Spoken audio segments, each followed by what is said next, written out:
Good evening, everyone, and welcome to another exciting evening discussing the Albany 2021 budget.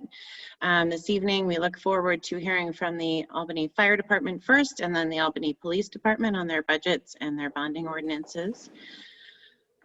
We have here this fine evening some incredible people. We have committee members Mike O'Brien and Alfredo Ballerin. We also have, and you guys are all moving for some reason, we are also joined by council members Richard Conti, Joyce Love, Tom Hoey, and Council President Corey Ellis. We have our incredible staff here that always joins us, and we are so fortunate to have them. Danielle Gillespie, John Rafael Pichardo, and Michelle Andre. And we have, of course, the amazing budget staff. We've got the tag team of the Nick and the Nick, the Riley and the Blaze, and Mike Wheeler, their fearless leader. And tonight we are also fortunate to be joined by Chief Gregory, who will be presenting on the fire department this evening. So if there are no further additions, Chief Gregory, why don't I hand it off to you? Great, thank you, and good evening. Do we have our slide presentation that will be up, or are you folks available or able to see our slide presentation? I can pull it up. Give me a second. Thanks, JR.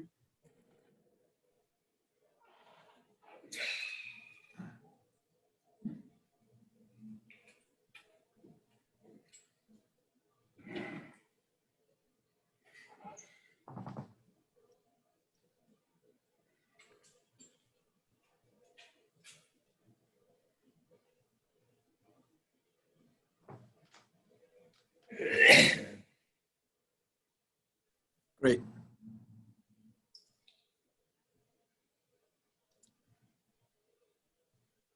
Awesome.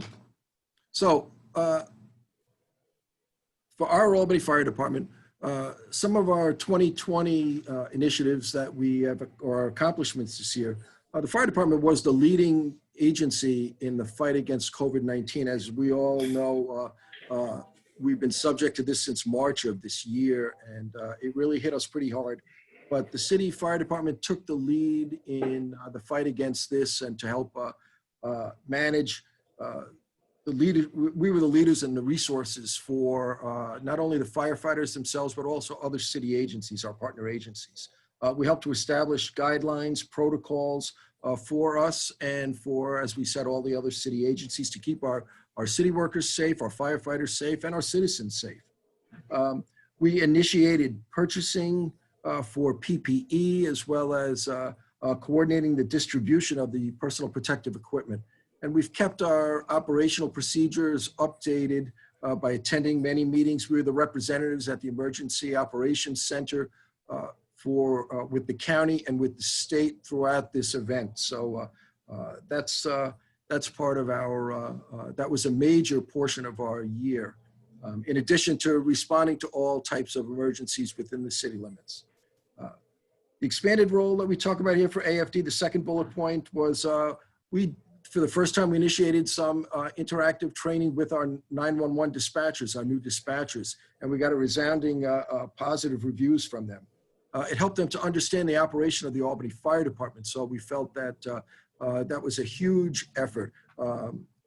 We had a lot of interest in training our new dispatchers, and we continue to move towards that. So that's something that we're very proud of. And our incident victim assistance team, that's a project that we started here, and we joined forces with ACDA to help folks that are at major fires or any type of a major event. We're able to provide them guidance and coordination, keep them involved and updated as to the process, and provide them places for refuge, guide them to replacement of materials. It's just a great coordinating effort. It shows some great interoperability between our city agencies. So we feel that that's a huge process. And we've talked to many agencies throughout our region, many fire departments, and many of them want to model that, model after our program, because it's something that no one in the area has. So it's a great resource, I think. So. For our 2021 talking points, obviously we're moving forward with COVID-19. Some of the projects that we're looking forward to is telemedicine and EMS response. It's very young right now. It's a new program that's still in its infancy.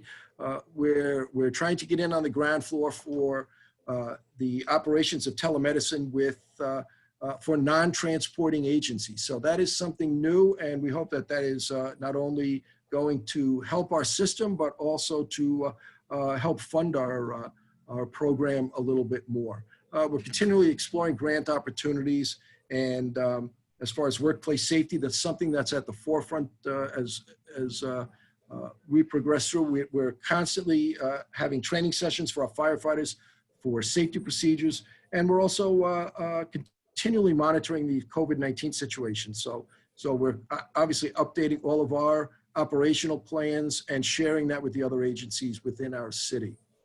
For hiring, we talk about hiring. Our civil service tests, everything has been put on hold, as we all know, because of the recent pandemic or the ongoing pandemic. It looks like our next entrance exam is tentatively scheduled for May of 2021. So we're hoping to move forward with that. We're working closely with our civil service department, and we're hoping to keep on par. Our plan is to do biannual hiring classes, and that's a program that we feel, we've been working with our budget department, that we feel will help us to curtail some of the overtime just because of collaborative bargaining agreements.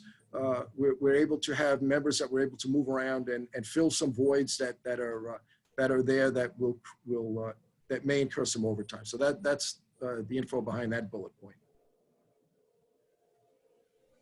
Brings us to our operating budget, and we can go right to the next slide. And I'll ask Nick Riley to join in with me if at some point in time. But some of the highlights or lowlights, if you want to call it, if we want to go that route, is obviously our overtime is increased, but we feel we have explanations for that. I mean, our overtime is increased due to the delay in the hiring of a class, and that was primarily due to some civil service hurdles that we had to overcome, as well as the instance with the COVID. We weren't allowed to conduct any types of classes, and that was a statewide issue for many, many fire departments. So we feel that we're underway now. We're about halfway through with our most recent class, and we've hired 8 members, and we still continue to maintain those 8 members. So we're pretty proud of that. All members are still engaged in the program. The overtime also increased due to, obviously, due to COVID-19 issues. And also, we had a few incidents of civil unrest that we had to provide extra manpower for. So that also increased the overtime slots. We can move on to the next slide. Let's see. EMS ambulance revenues. We know that the number is down. Our fiscal year projection, or our fiscal year projection right now is down from what the budgeted amount was. One of the issues with that was, again, due to COVID-19. As we all saw, people were afraid to go to the hospital. People didn't want to be transported. Our call volume went down, and now the recent quarter, we're starting to see the numbers start to pick up and get back to normal.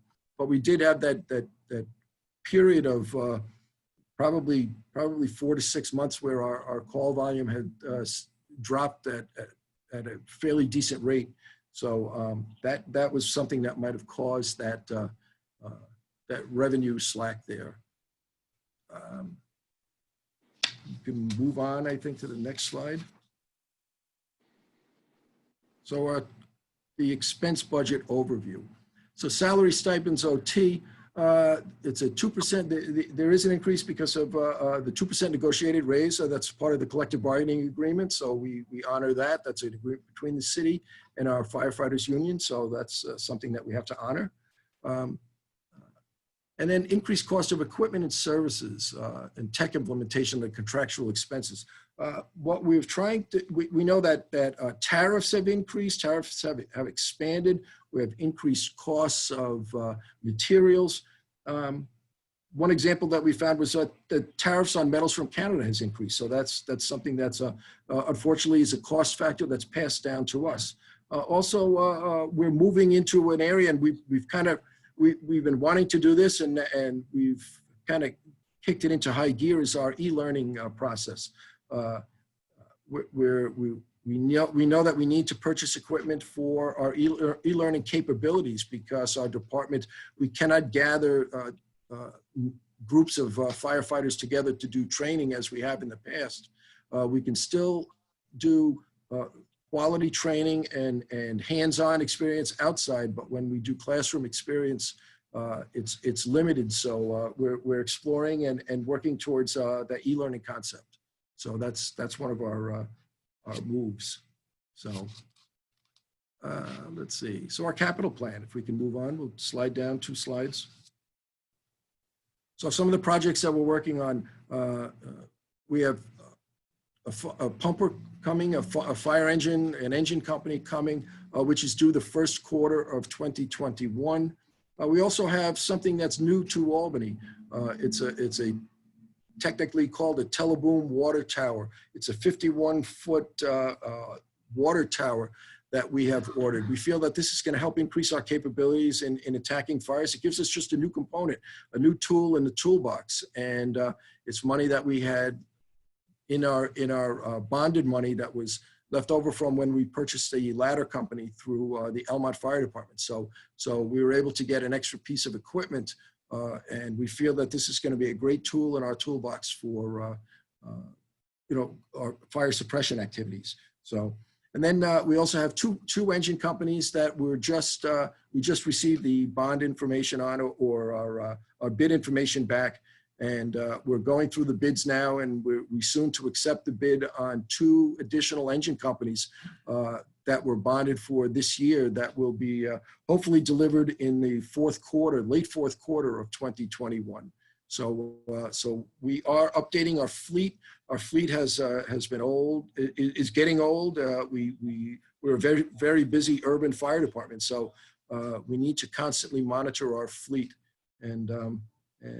So with these additions, and you'll see as we move towards our capital budget, we'll talk a little bit more about that. But that's the plan with our current projects.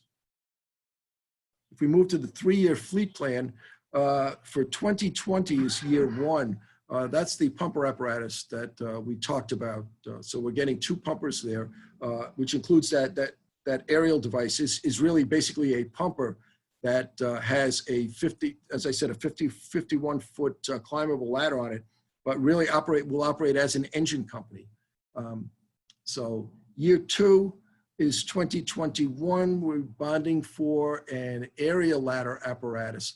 And if you look across with the green lines, if you drop down into year 3, you'll see where it says rescue vehicles, EMS rescue vehicles. We moved that into year 2 just because of we have an aging fleet of paramedic units, and we feel that if we wait too long, that could hamper the future of EMS operations here in Albany.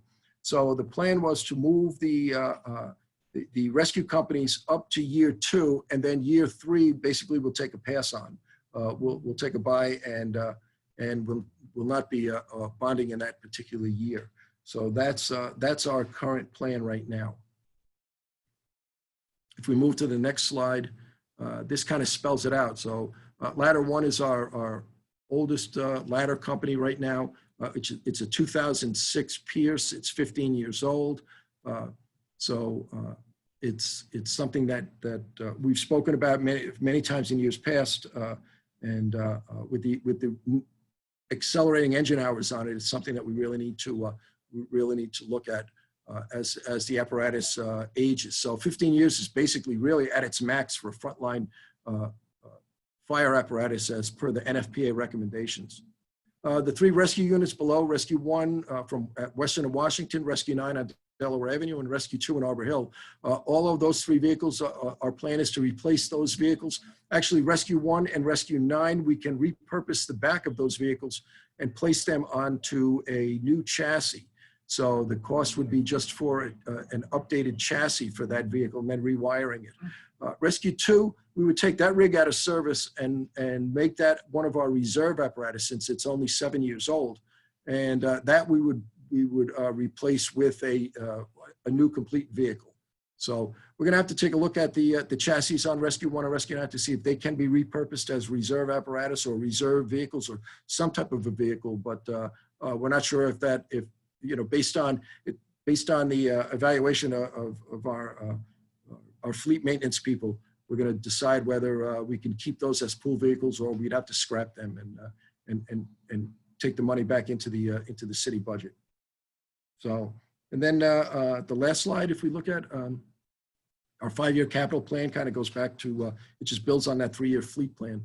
I know that there was a request of the council, I think 2 years ago, that we try and limit our bond requests. So we've basically limited our bond requests to larger apparatus.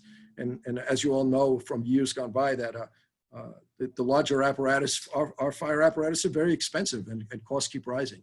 So again, just to kind of walk it through, 2021 is for that ladder truck and the 3 rescue vehicles that we spoke about, or parts thereof of the rescue vehicles. 2022, we take the pass on. 2023, we bond for 2 fire engines again. 2024 would be for an additional ladder truck, as that would help with our again, our fleet, as our fleet ages on. And then 2025 would be for a new rescue squad, a heavy rescue company. And that's the unit that's based in Arbor Hill that it carries specialized equipment. So that's unlike any other piece of apparatus that we have. So that basically concludes our plan. And so take some questions if you like, or hopefully. Absolutely. Thank you so much, Chief Gregory, for that presentation. Thank you for getting it to us ahead of time so we're able to go through it ahead of time and prepare questions. So I'll take questions first from committee members. If there's any committee members, go ahead, Mike. I see your hand too, Judy.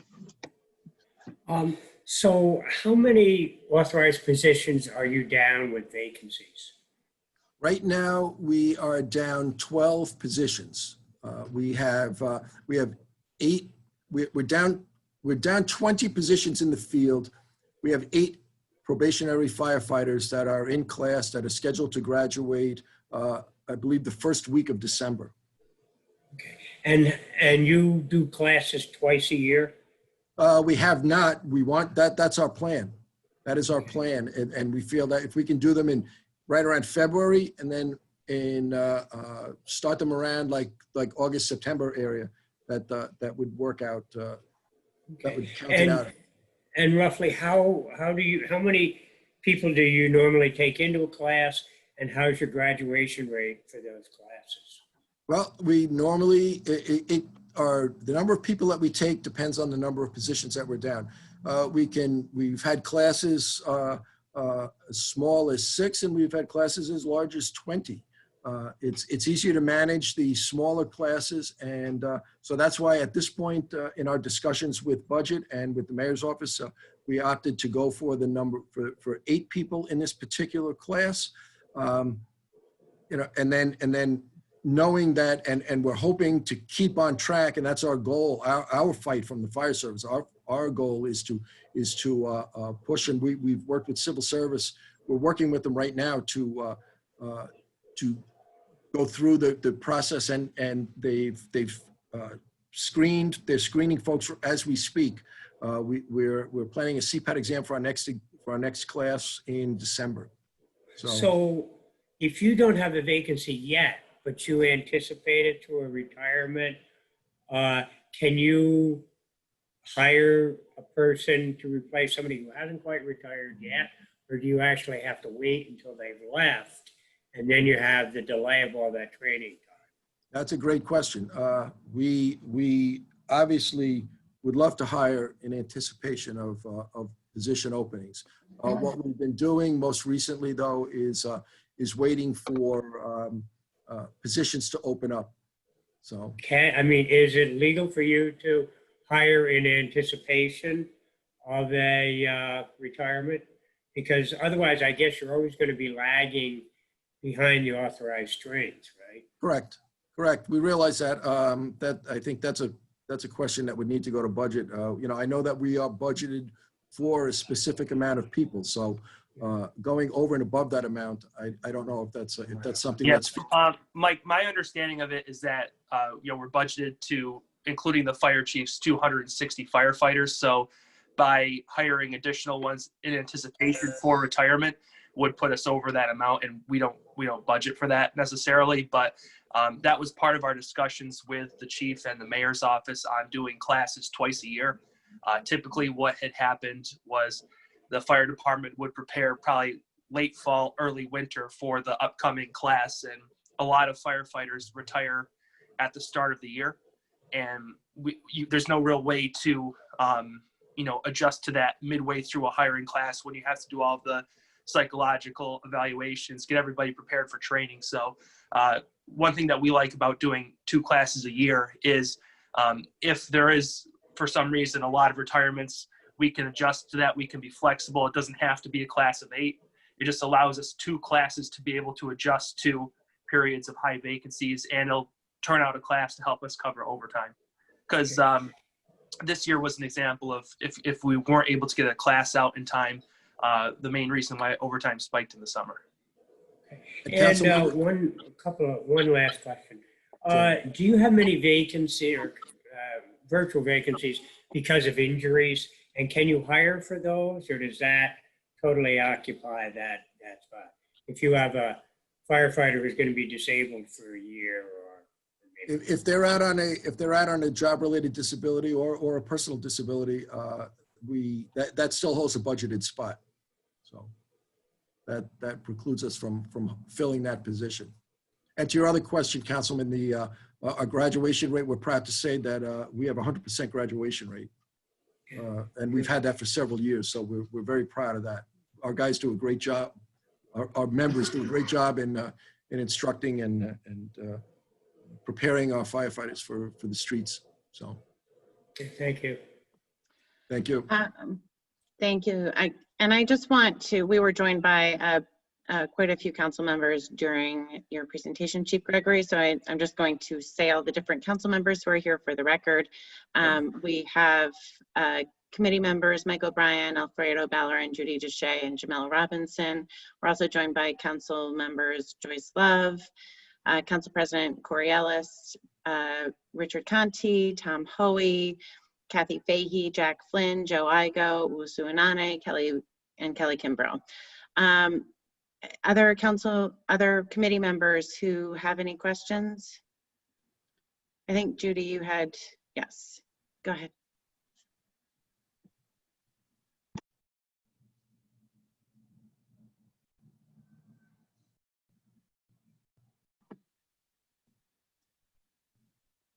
I believe you're muted if you're talking, Judy. It's hard to tell.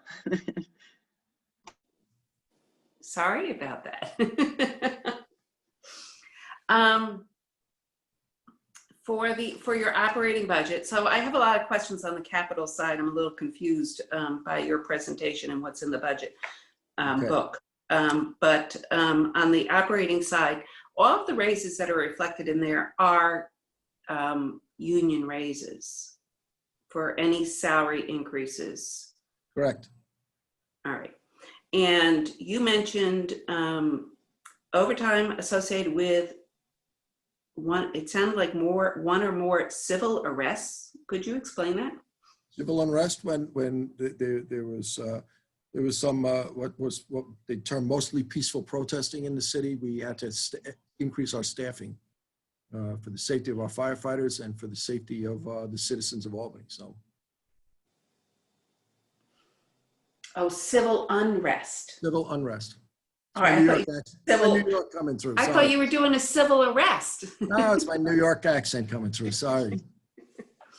So, Ginny, I just don't know if you want to have people ask questions about the operating budget and then deal with the capital side all at once. I think that, sorry, Mom.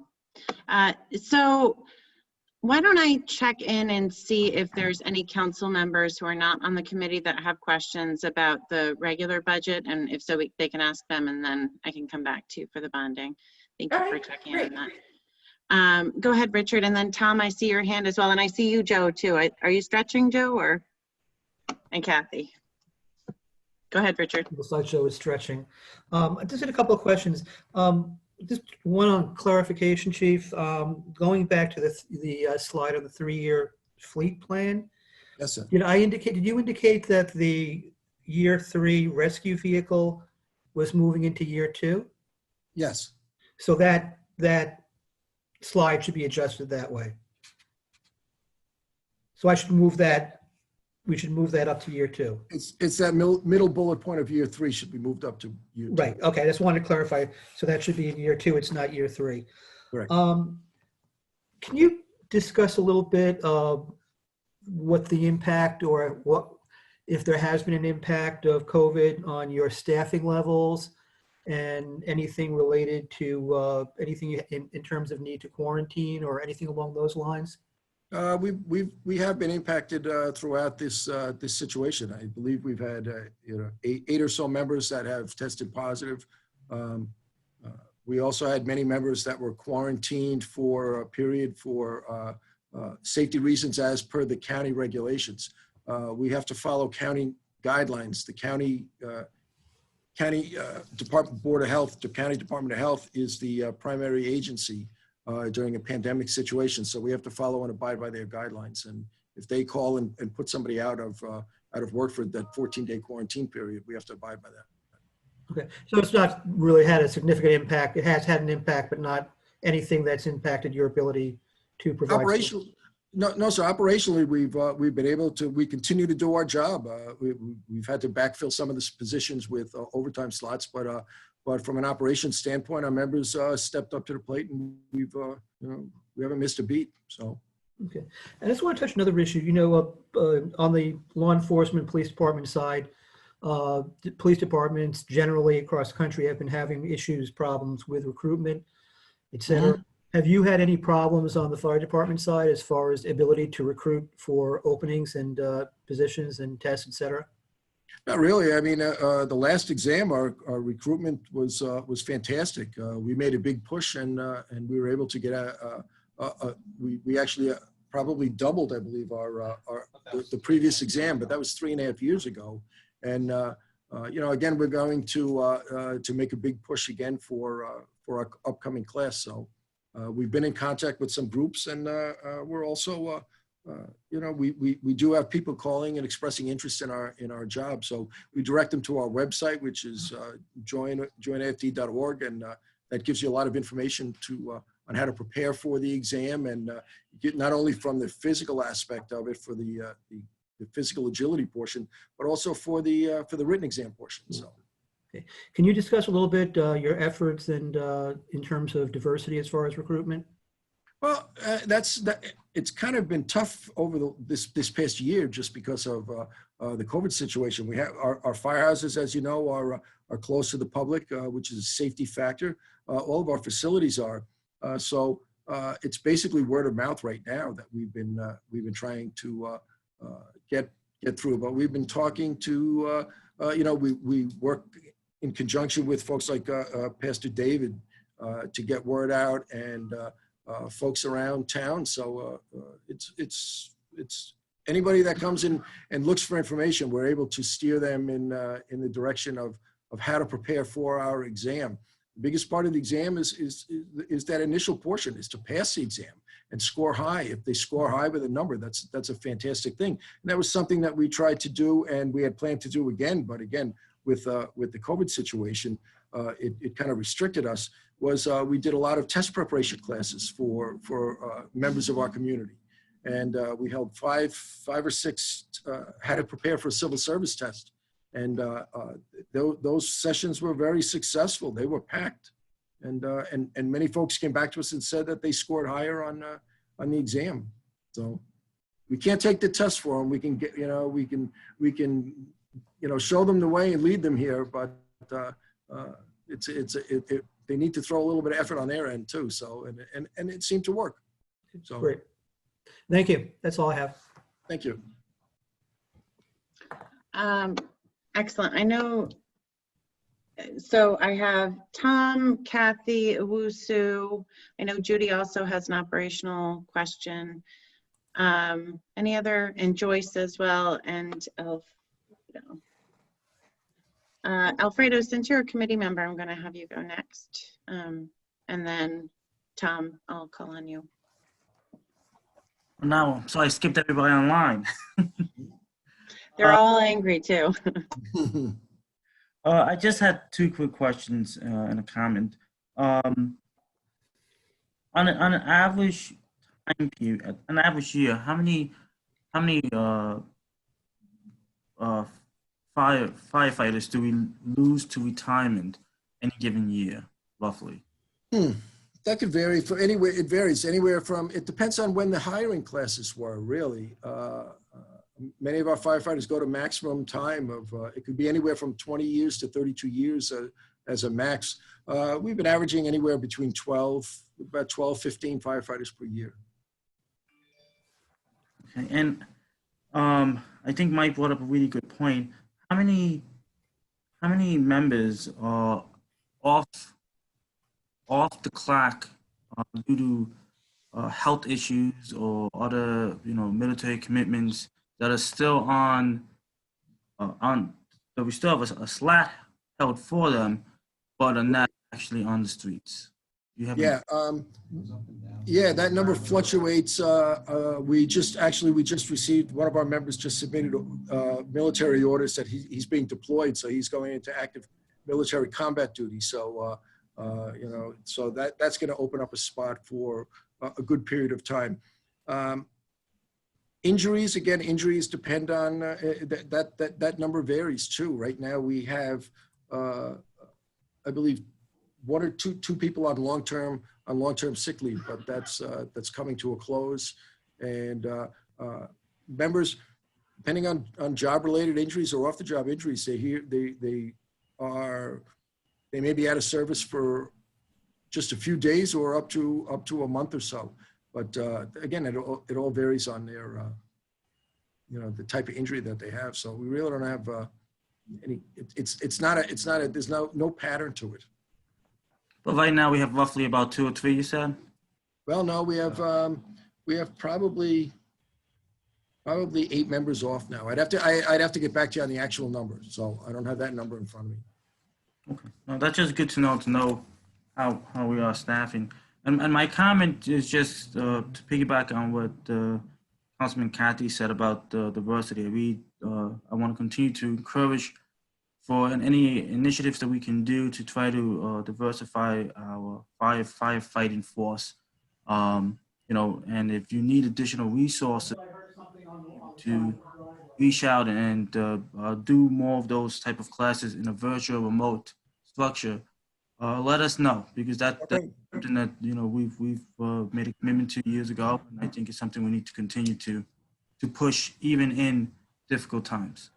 That's great. Absolutely. I mean, and the budget guys will be more than happy to tell you that we're not afraid to ask for help. So we will reach out for sure. Thank you. Thank you. Tom? Hi, I'm doing 2 meetings, actually. I got the planning board on in the background, and I'm bouncing between. Chief, I just got a fast question. Yes, sir. Some time ago, we had talked about getting protective gear for our EMT folks. Was that ever able to occur? Are you still, waiting to get that? Or because I am concerned with the amount of civil unrest and stuff that our EMTs are protected. Absolutely. I mean, there was, the answer to your question is no, that has not occurred. We continue to pursue that. We look for any type of funding opportunities that are available, but there are very limited funding opportunities for the fire service. We have quotes, we have information, not handy right now, but we do have information on what we would need for protective gear for our members. We're very concerned about that. We continue to, we move towards that. There was an incident just this morning that was just up the block from one of our firehouses. So, it's something that we monitor constantly and are very concerned about. Thank you. Thank you. Next, Kathy. Thanks, Ginny. Hi, Chief. I just want to start by saying thank you so much for all that you and your staff do day in and day out. Just a couple of questions. You talked very briefly about research in telemedicine and the EMS response. Can you talk a little bit more about what that is? Well, there's a project going on now. It's just starting. It's through CDP. It's CDPHP, correct? It's through CDPHP, and they are looking to work ways to redirect people with different types of ailments so that they don't have to overload the emergency departments. And it's something that is, again, in the very early stages here in New York and in the Northeast. And we are working with, we're working with Schenectady Fire Department to explore better ways to do this, what we would need, how to approach it, and what would work best not only for our citizens, but for our fire department, and how to best make this work to move our EMS system forward into the 21st century. So are you talking about when people call in, if they have a situation that could be handled by telemedicine? Is it that idea rather than sending out emergency personnel? Well, actually, it is sending out emergency personnel. It's limiting the number of people that would respond to a scene.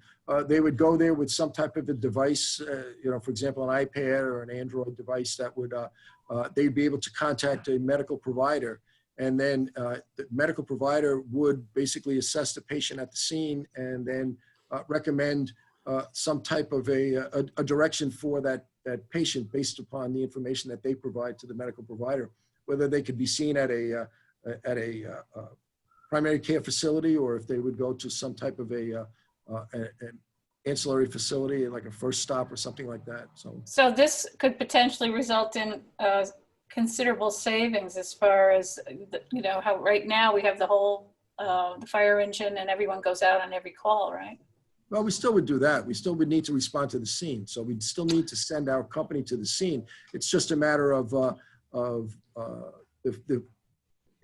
big part of it, to be quite honest, is funding, and the funding and how it would be supplemented by insurance reimbursements and other funding sources. So that's money rules, and that's how these programs progress. So it's not something on our part. It's we're working out, and it's new to the providers also, the healthcare providers in the hospital. So it's new to them also. So, it's a learning experience for all of us, and we want to jump, we obviously want to be a part of it, to be part of the 21st century medicine here, but we don't want to jump into something that we're not prepared for.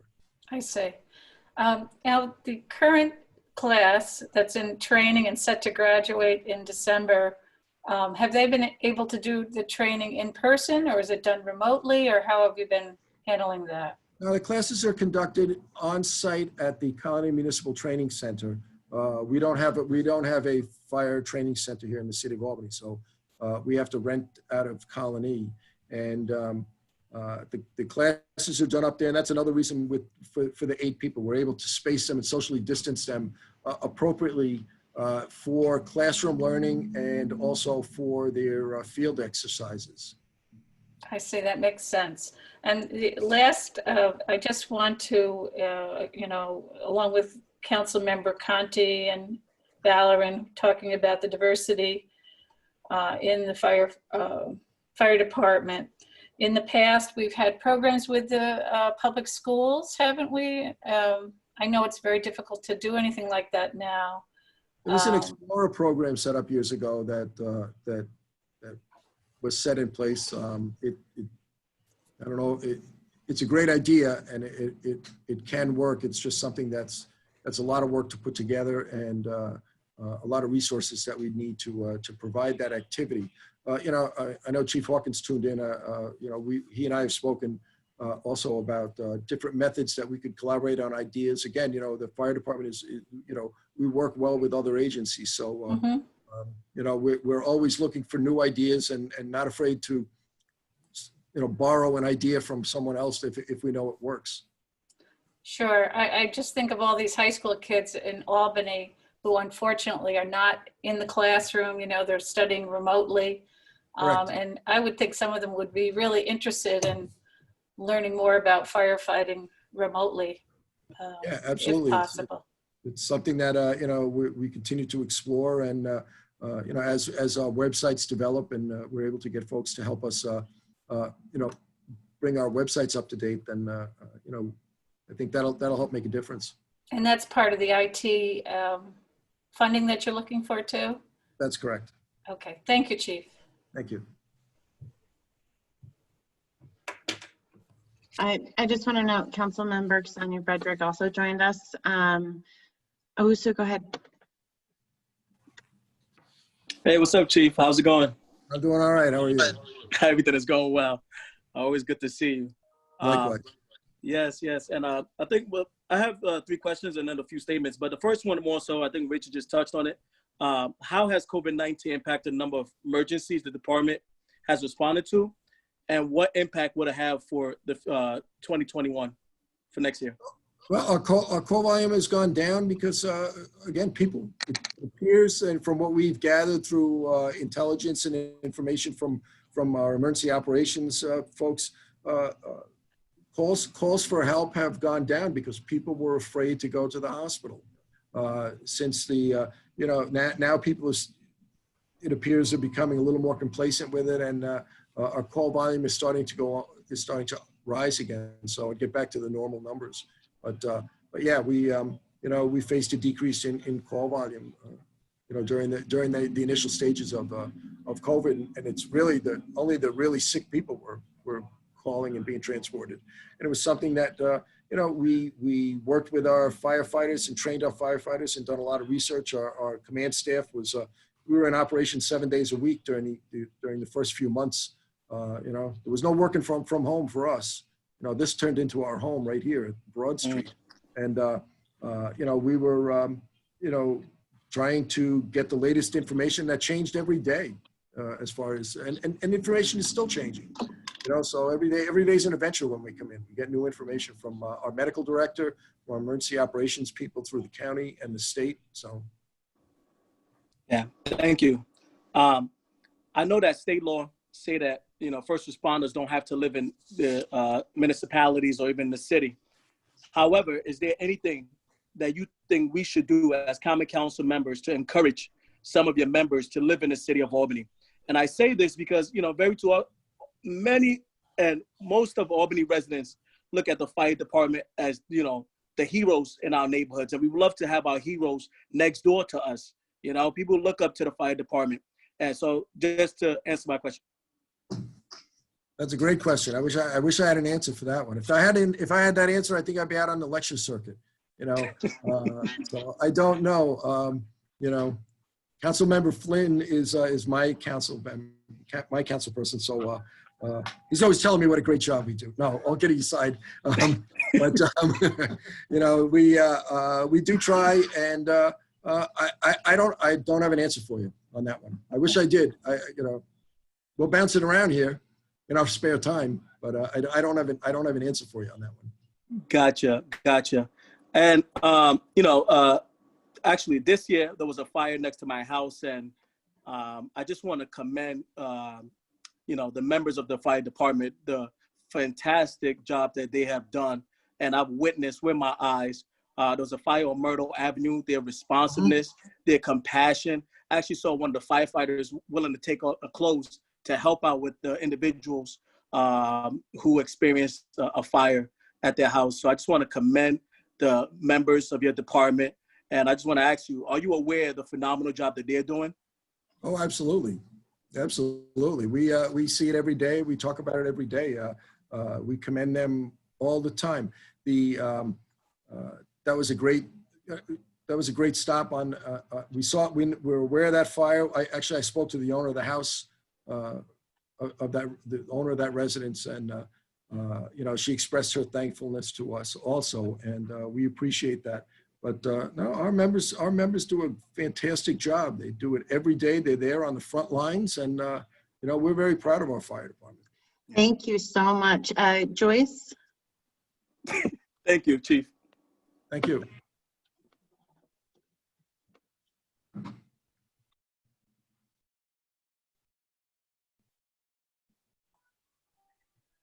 Thank you, Chief.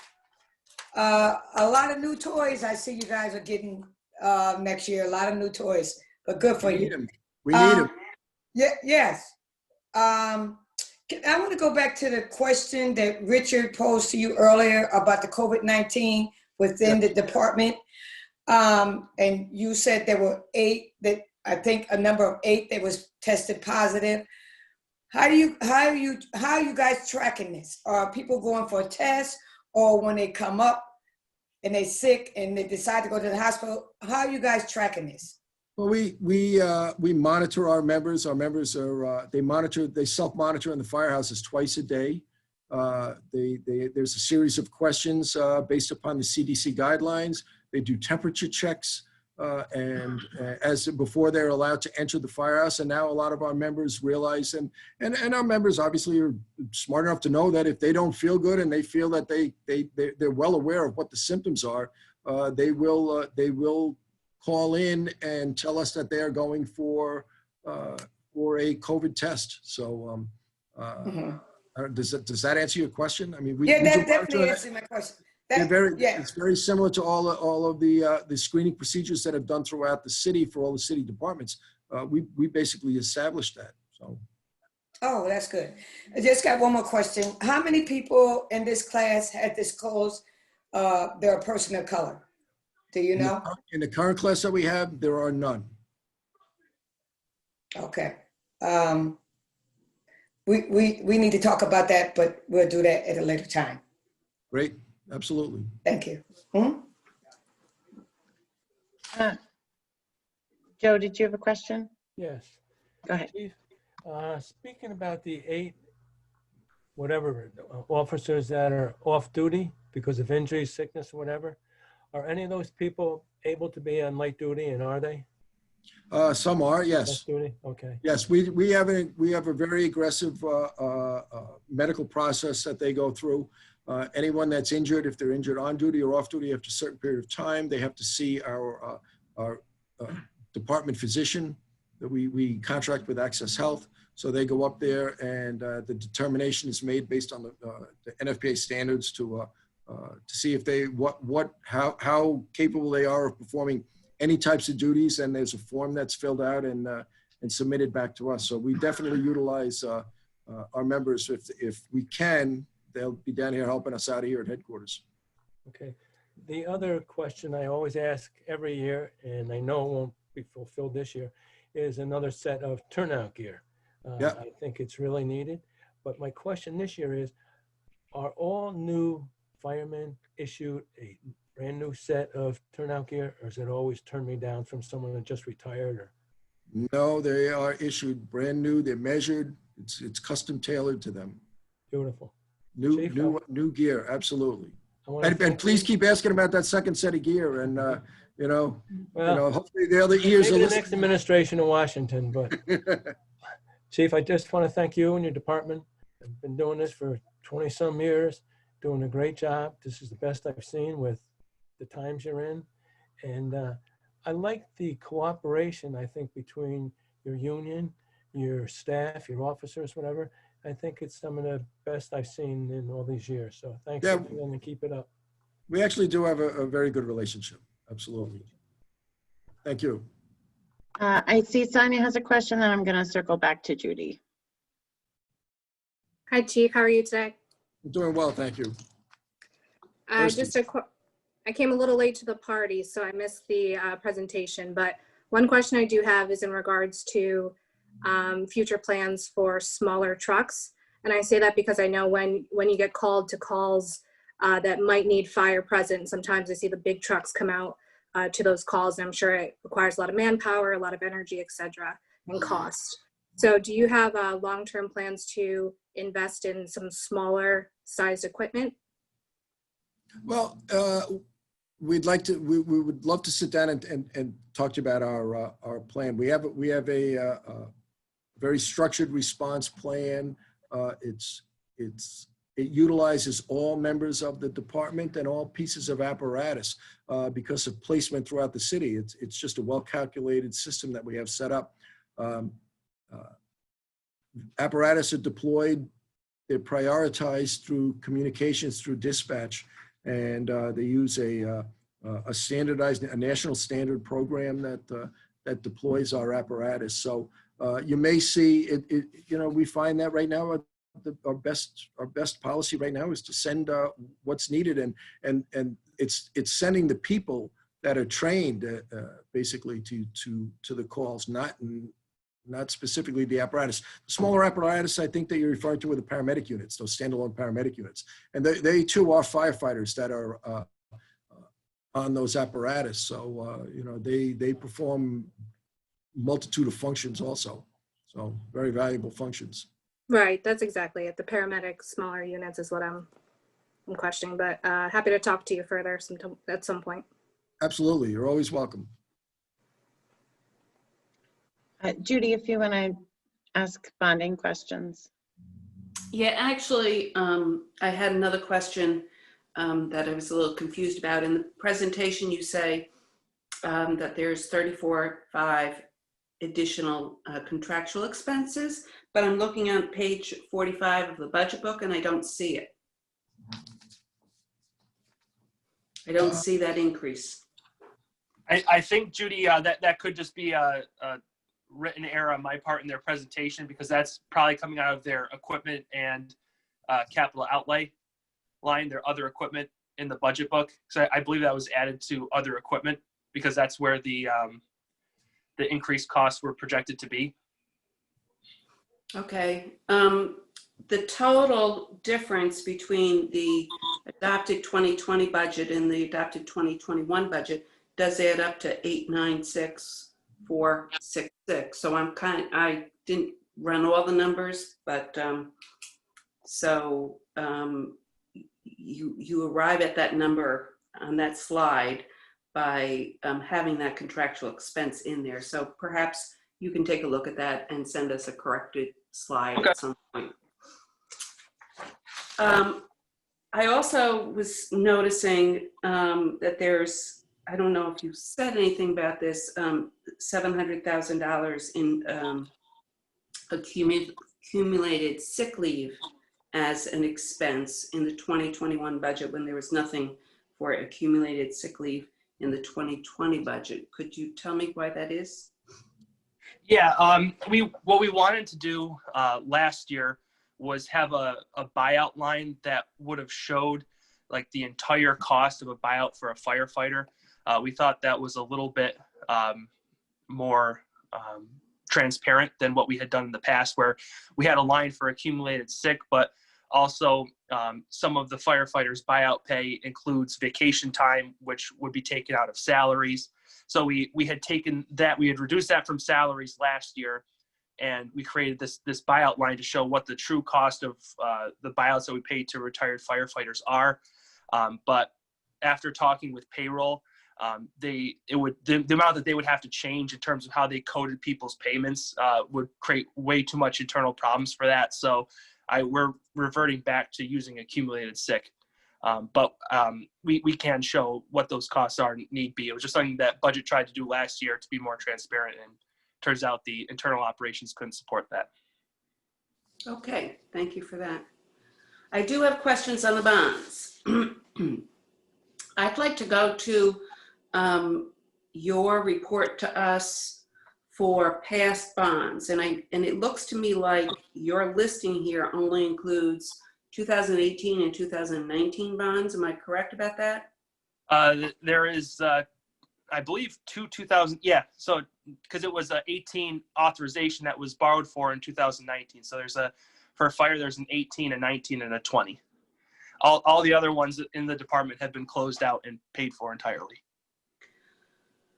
Okay, so I'm just looking at the account codes. These are not numbered on this.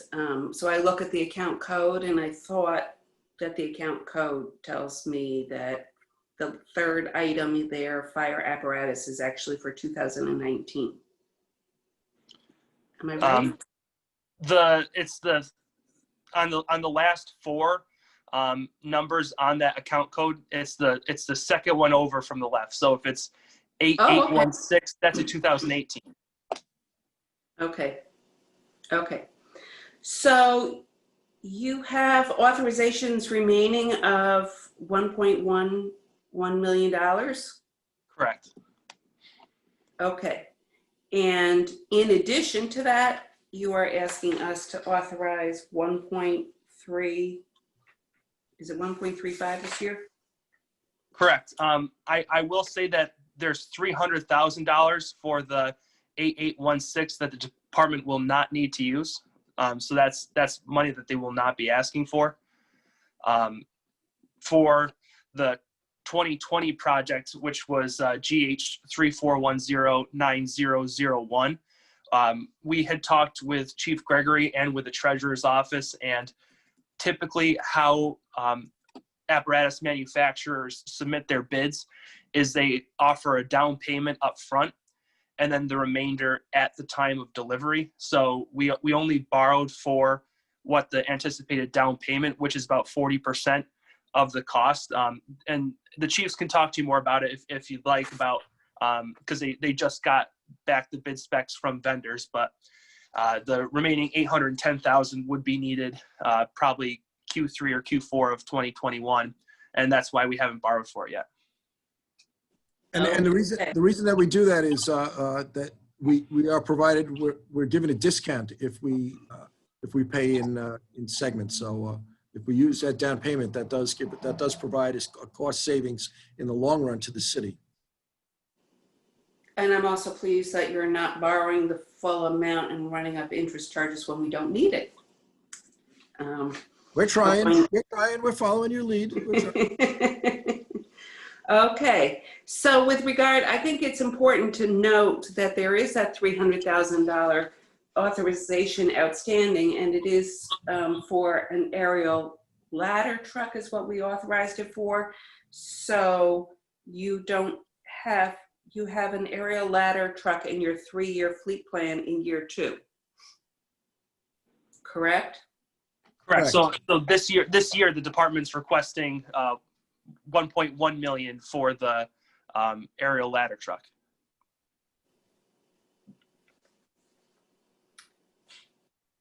1.1, and you need, and what is the total cost, projected cost? That is around 1.1 million. And so the total cost of what they're asking for this year was 1.35. That included 1.1 for the aerial ladder truck and $250,000 for the 3 rescue vehicles. Okay.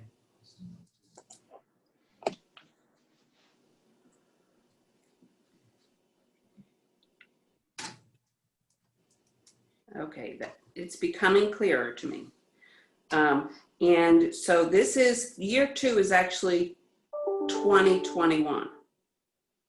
Correct. I mean, the 3-year cycle is just kind of to demonstrate how the department is going about establishing their replacement plan. But I would still say follow the 5-year plan, just it's on a 3-year cycle. So the plan repeats every 3 years, but it works into a 15-year replacement plan, which is based on the PPU for fire engines and ladders. Okay, I was wondering what this thing was there. I know that you're trying to help us understand things, but sometimes. Yeah.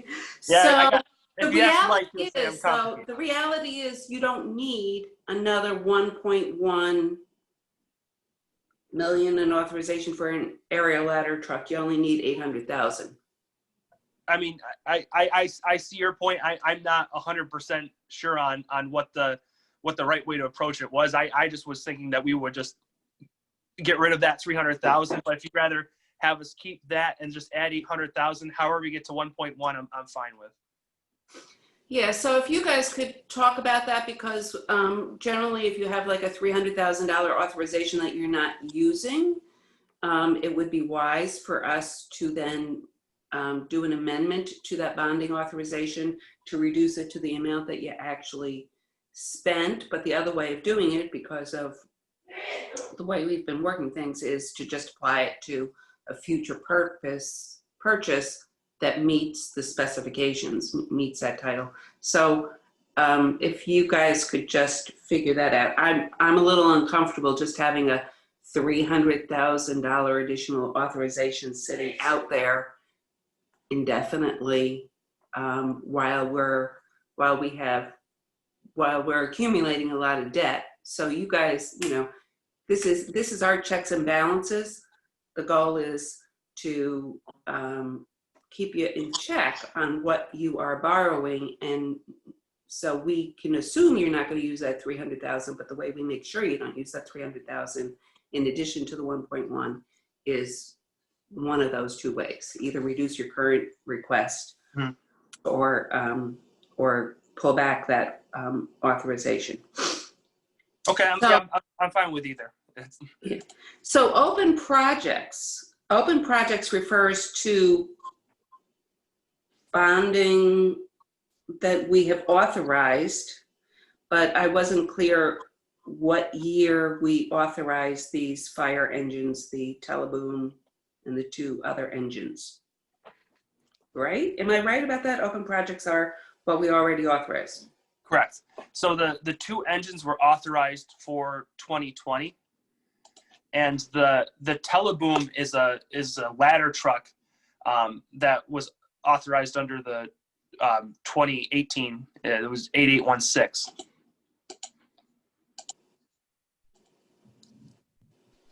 It's all becoming clearer to me. This is very helpful. I don't know if this is helpful for other people.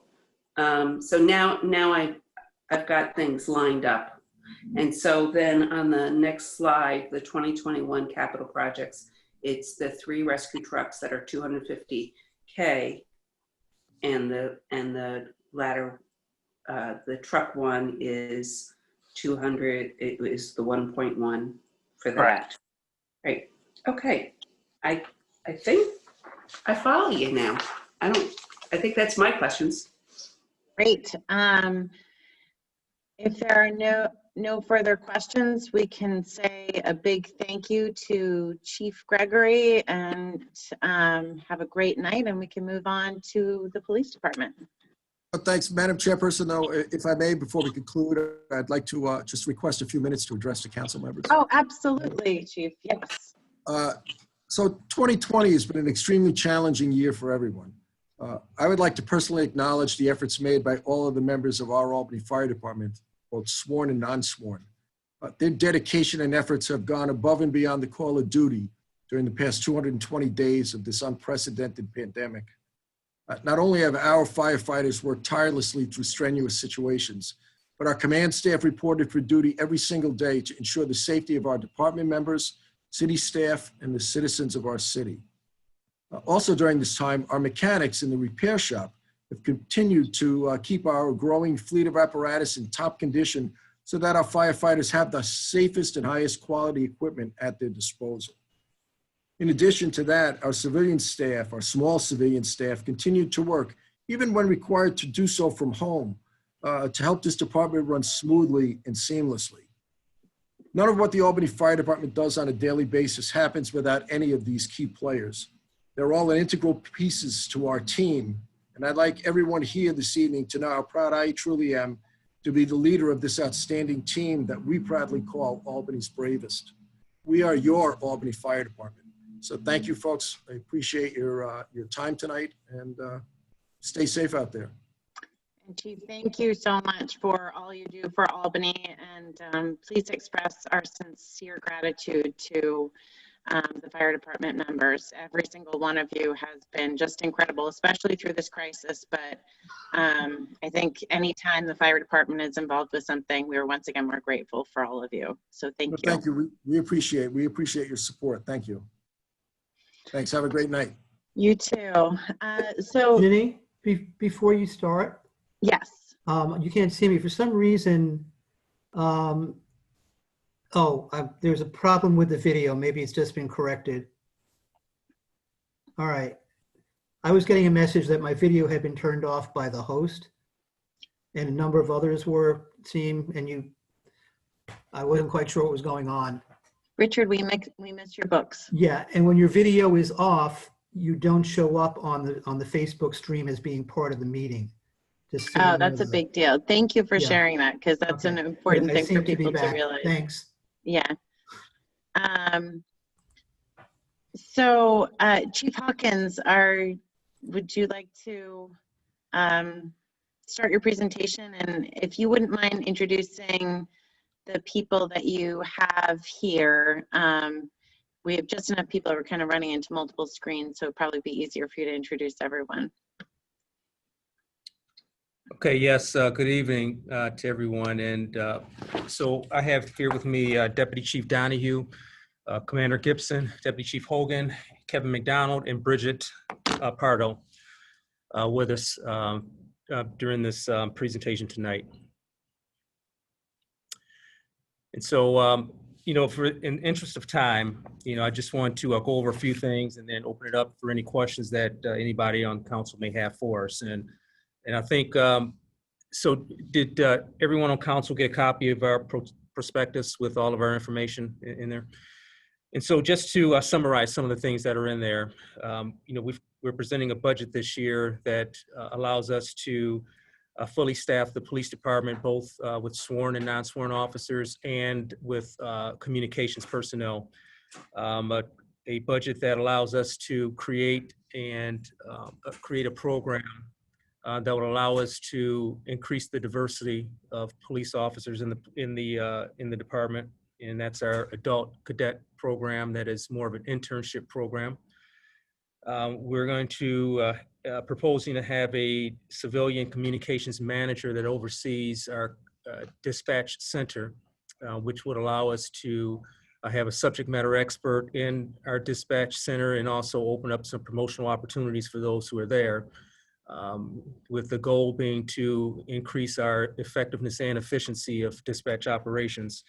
And also we had a study that was conducted and the results came back recently. And as a result of that, we are proposing to add an additional 3 dispatchers to our center. Again, to increase our effectiveness, our efficiency, to enhance the work environment for those who are there, relieve stress. And we also have a budget that allows us to continue operations with our new training center, which allows us to increase the capacity of our training. Before, we could only train as many as 20 at a time. Now we can handle double that. And it also allows for some possibilities of revenue stream with training opportunities with other law enforcement agencies in this area. And we also have a budget that allows for us to acquire new police vehicles to replace and upgrade our vehicle stock. And again, there are a number of other things that are included in there. I'm sure the council had a chance to take a look at those. I'm available, and members of my staff are available to answer any questions that council may have regarding that. Excellent. Why don't we start with questions from committee members? Are there any committee members that have questions? Go ahead, Judy.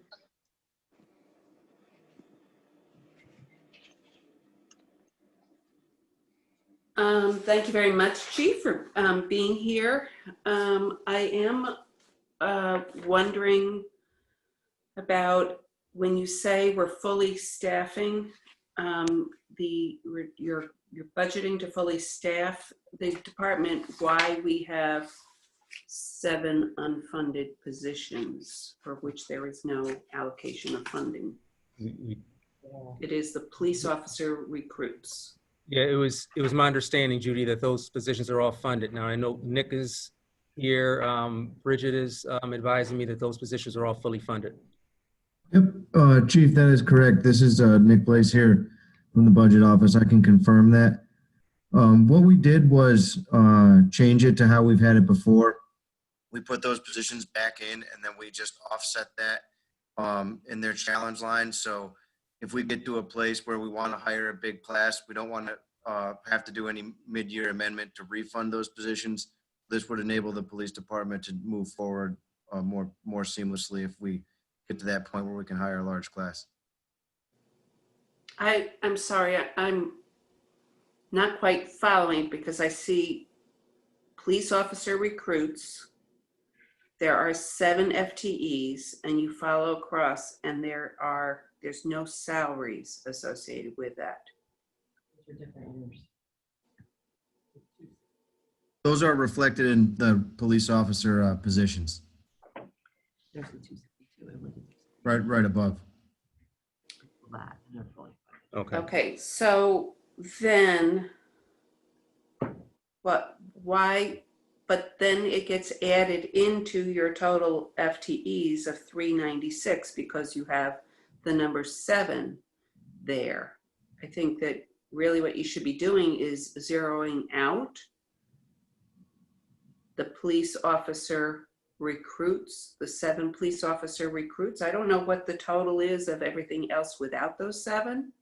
The FTE total is the same, but we just showed that historically for the way we did that last year because that's how it was proposed and adopted last year. So that FTE count is unchanged, and the net 2 reduction they have is a true net 2.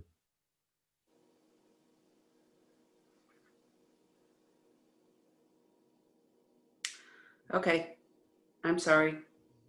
I'm now seeing what my error is. All right. I'm looking at the 7 in last year's budget over for 2021. The FTEs show 0 there. Okay, sorry about that.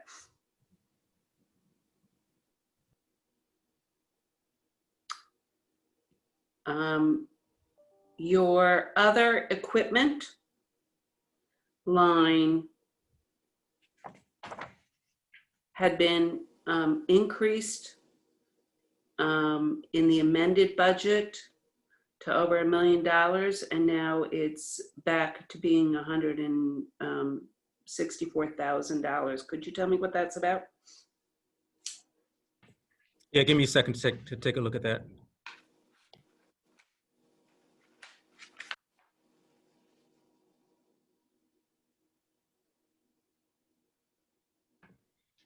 Right now, we're looking it up. I don't know what, Nick, is that? I believe many of those were expenses related to the new building, the new facility. Ah, got it.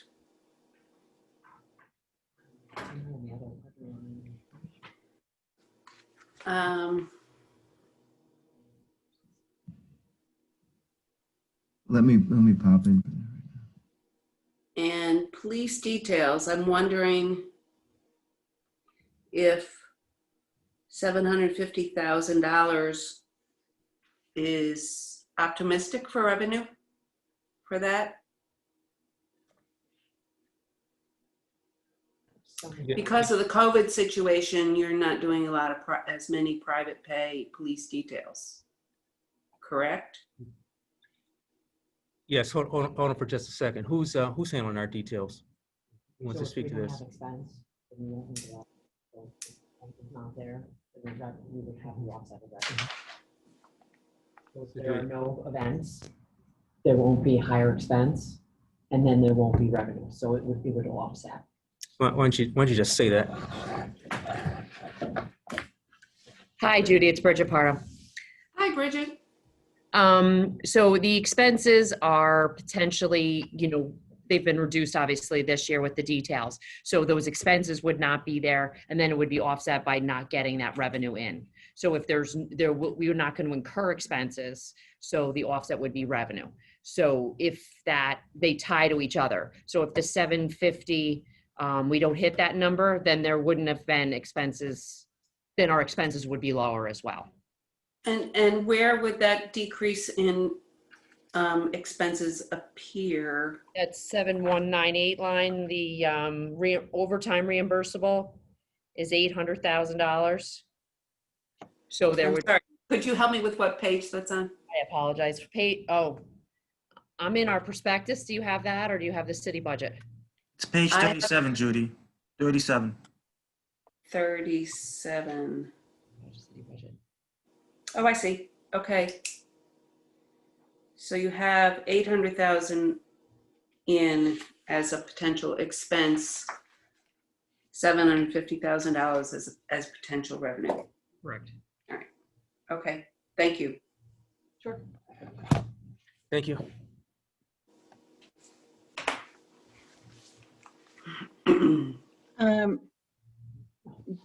Are there any other questions? Go ahead, Mike.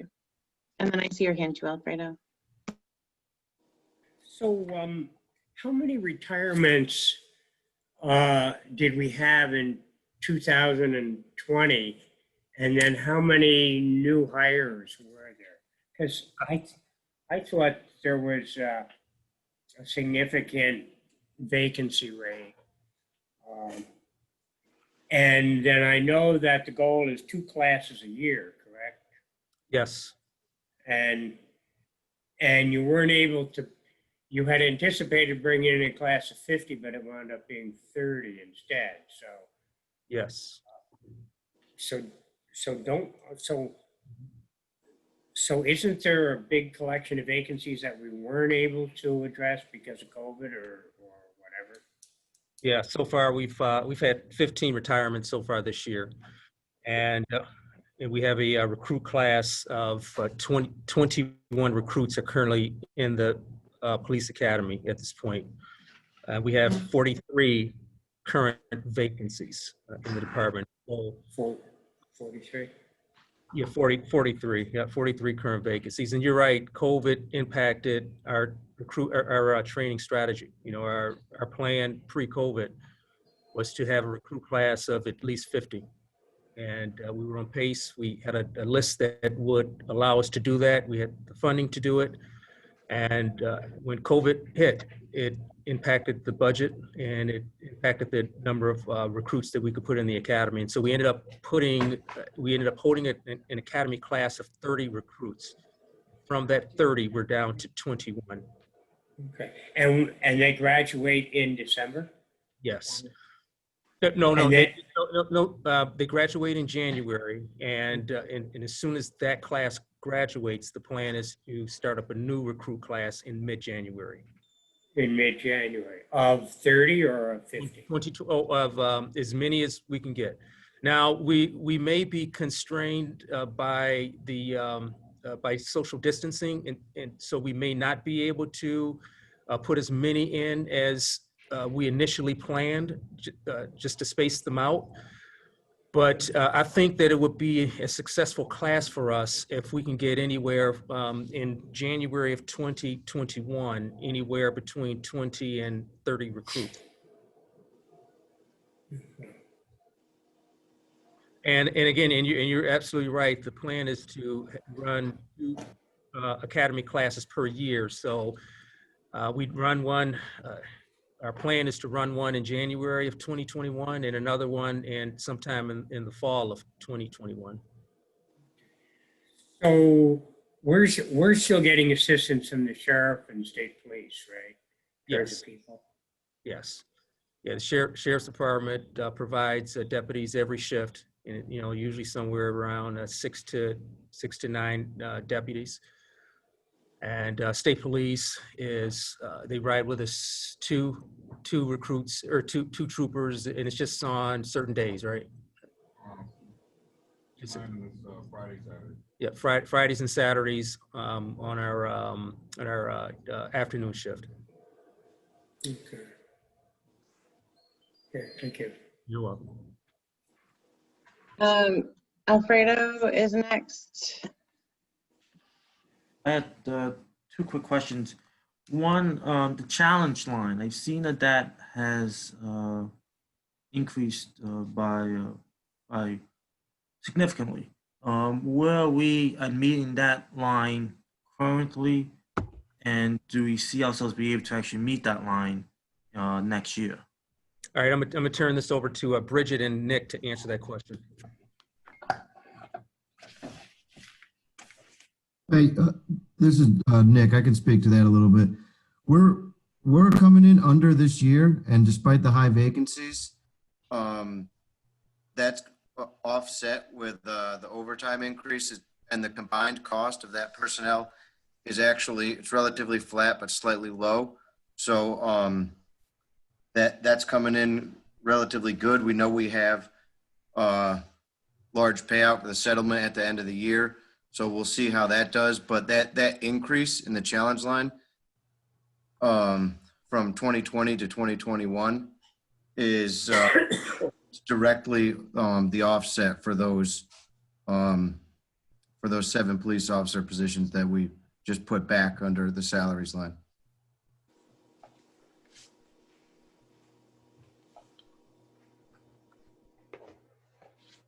I guess my follow-up on that one is when you look at last year's budget line and you look at the 7, those 7 weren't funded at all last year. So you had the actual same number, but you didn't have any dollar amounts next to those numbers. So by now putting them in the salaries, how does that additional savings for the challenge line? The positions go, because we can only hire twice a year, there are many positions after somebody retires, it takes us potentially 6 months before we can actually hire to fill that spot. So there are 6 months of salary that hasn't been paid as well as their fringe benefits. Okay, I mean, I'm concerned that you've gone very aggressive with the challenge line. It's more than doubled from last year. So that's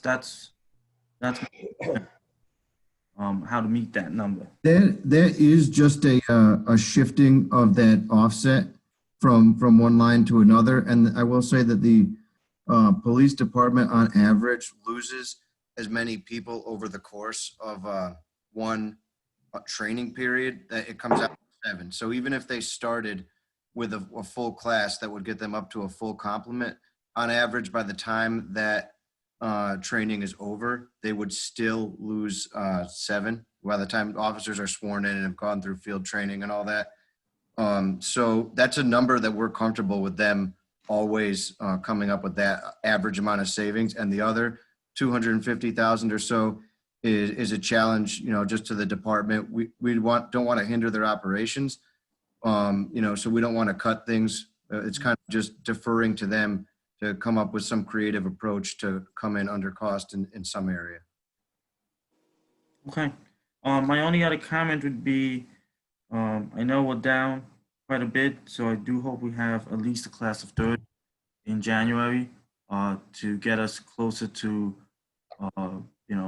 whole, because we're down 43 right now, but by the time we get to January and those 21 actually hit the road, because we're down 43 on paper, but really we're down more because the 21 are not on the streets. So it's really more like we're down 60, 64.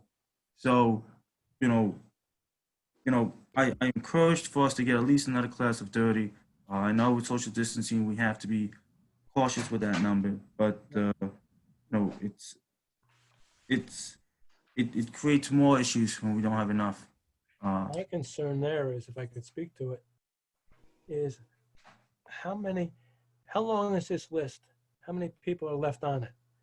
And after this list you go through to hope to fill a great number in this academy, how many are left for 6 months after, or is there a new exam scheduled? Yeah, another exam is scheduled for May of 2021. And right now on the list, we have 75 that passed the physical, the PT exam? Yeah, so somewhere around 75 just recently passed the PT exam. So we're now canvassing those 75 and starting backgrounds on those 75. So it is our hope that from that 75, we can get a fairly healthy number, Right. considering social distancing. But if you don't, and what's left for the class that you might want in May, you might not get that many good ones. And I don't know if you have to wait for that list to completely expire before you give a new test. When's that new list? When the results come out from the new test? It varies, Okay. depending on how the state comes out. So if the test is in May, we're looking at, historically, probably not until August. About August is when it comes or out. September before we actually get the list. So, well, hope for the best. That's, Yeah, exactly. It's a concern to us. We're confident that in 2021 we'll be able to get enough recruits in our academy, in the 2 academies that we plan on holding, to get our numbers back to where we need to be. But there's a lot of uncertainties with that also. Sure. Okay, thank you, Chief. So Richard has his hand up. Are there other questions as well? Then I can just, Tom, Judy. Okay, go ahead. Go ahead, Richard. Great, thanks. Thank you, Chief. I want to go back to the challenge line. So it sounds like a good portion of the challenge line savings are attributable to vacancies. And, I thought the original intent of the challenge line when it was started way back, I think going back to Chief Krokoff, was to look at operational efficiencies that could be attributable to that line. So part of my question is vacancies a good part of what you're crediting towards the challenge line? And then I guess the question also is, how do you attribute a savings or a reduction in expenditures or anticipated expenditures as meeting the challenge line versus something else? I'm just trying to figure out, what are you targeting under the challenge line and what types of savings are you attributing to it? Or is any expenditure under budgeted amount attributed to the challenge line? Any expenditure under the budgeted amount department-wide, we would attribute to the challenge line. All right. That does vacancies. Okay, but some of that, if it's in staffing, some of that reduction is offset by increases in overtime. Yes, it can be, but there's also, the fringe benefit rate is almost about 50% for every person. Right. So we're paying for their salary and then 50% more to the cost of fringe benefits as well. So it's not that we want to put that on, the back of the current officers, but it comes, those two are tied together. Okay. So It's just like, it sounds like we've veered from what the original intent of the challenge line was, namely looking at efficiencies in operations as an avenue of savings versus any savings. And of course, you don't want it to be an incentive to hold staffing down artificially when we have issues with staffing. But that was part of one of my questions, of trying to understand the challenge line issue and how what it really means, or it seems what it's come to mean. I have a question on the red light camera revenue again, and I think Mike touched a little, Mike Wheeler, in one of our previous briefings on this, but it's just, I'm trying to understand how we've gone from nothing to anticipated revenue that didn't materialize. In 2019, we were 37,000 or so under what was budgeted. And then for 2020, and I don't know if we've met that target, and then for 2021, again, we're at $150,000 in revenue. Is that actually happening? And how does that happen when it hasn't happened in the past? I can speak to that one again. Yep. So you're well aware of the budgetary changes that happened and been associated with the red light camera revenue. We took that out completely when we realized that, the thresholds of actual tickets coming in was far below. It was about 33% what we needed to even break even. And that's when we kind of re-engaged with talks with GATSO, the company. One thing that we were able to do was to pursue late fees and collections on those for delinquent tickets. And the next thing we did was re-engage with them. They knew that It certainly wouldn't hurt. We could have put it out to RFP, but to get some revenue from these, and they said they offered to give us a cut from that. So for this year, this was the first year that we should have been seeing a percentage of that revenue. And Darius's office is looking into this currently, believe that we are entitled to more money than has been reflected on the invoices. So that's something that is based on what we think we should have seen this year, and something that Darius's office is looking into to reconcile with the company that administers that for us.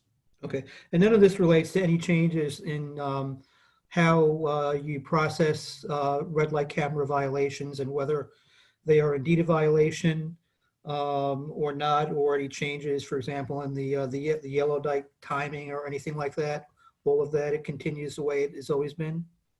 Correct. Yeah, this does not involve any changes in the issuance of tickets or anything of that nature.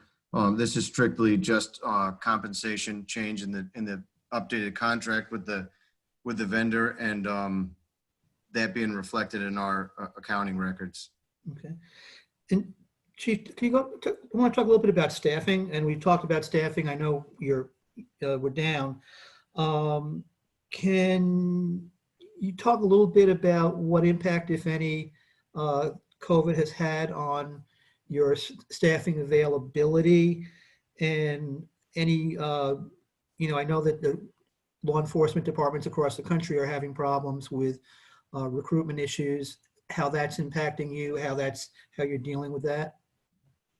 Yeah, COVID didn't have much of any impact on us in terms of staffing and operations. We had to change our operations and change how we interacted with the community. But in terms of any negative impact on staffing, it did not impact us. I think we had one person that tested positive for COVID, and that was and there was he was asymptomatic, and a person that had no contact with the public. And besides that, we've been lucky, and I think good also, because we had some good practices in place by the commanders in our department to keep our people safe, and people in ASB, our Administrative Services Bureau, did a fantastic job of making sure that we had the PPE and other sanitizing supplies and partnerships with the private sector to come in, and in some cases they donated equipment to us to sanitize our vehicles. So we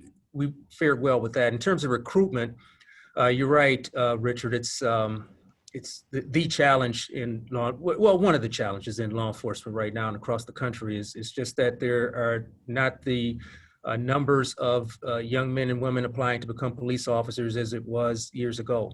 And departments across the country are struggling with this. And I think it was exacerbated by some of the things that our young people saw in Minnesota and in other places across the country.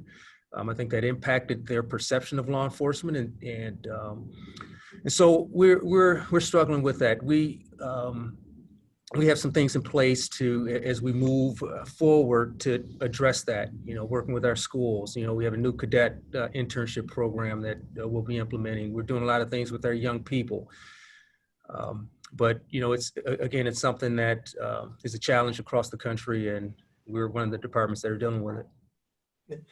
And another topic I want to just really touch on, unlike the fire department, which has salary increases related to contractual obligations, police department doesn't, because we still have this issue with the dispute with the union, not between us, but their internal dispute regarding the various collective bargaining agents and our ability to try to negotiate. Can you tell us what the status of that is, and that is if that's something that we might see some resolution on? Well, right now, and I may have to.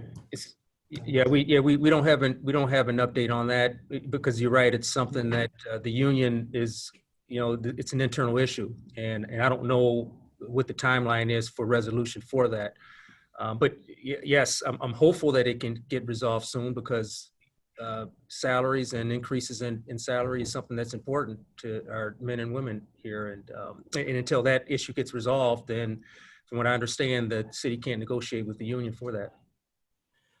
Is there anything, or would it be even appropriate, is there anything that the city can do to try to facilitate some resolution, as in, I don't know.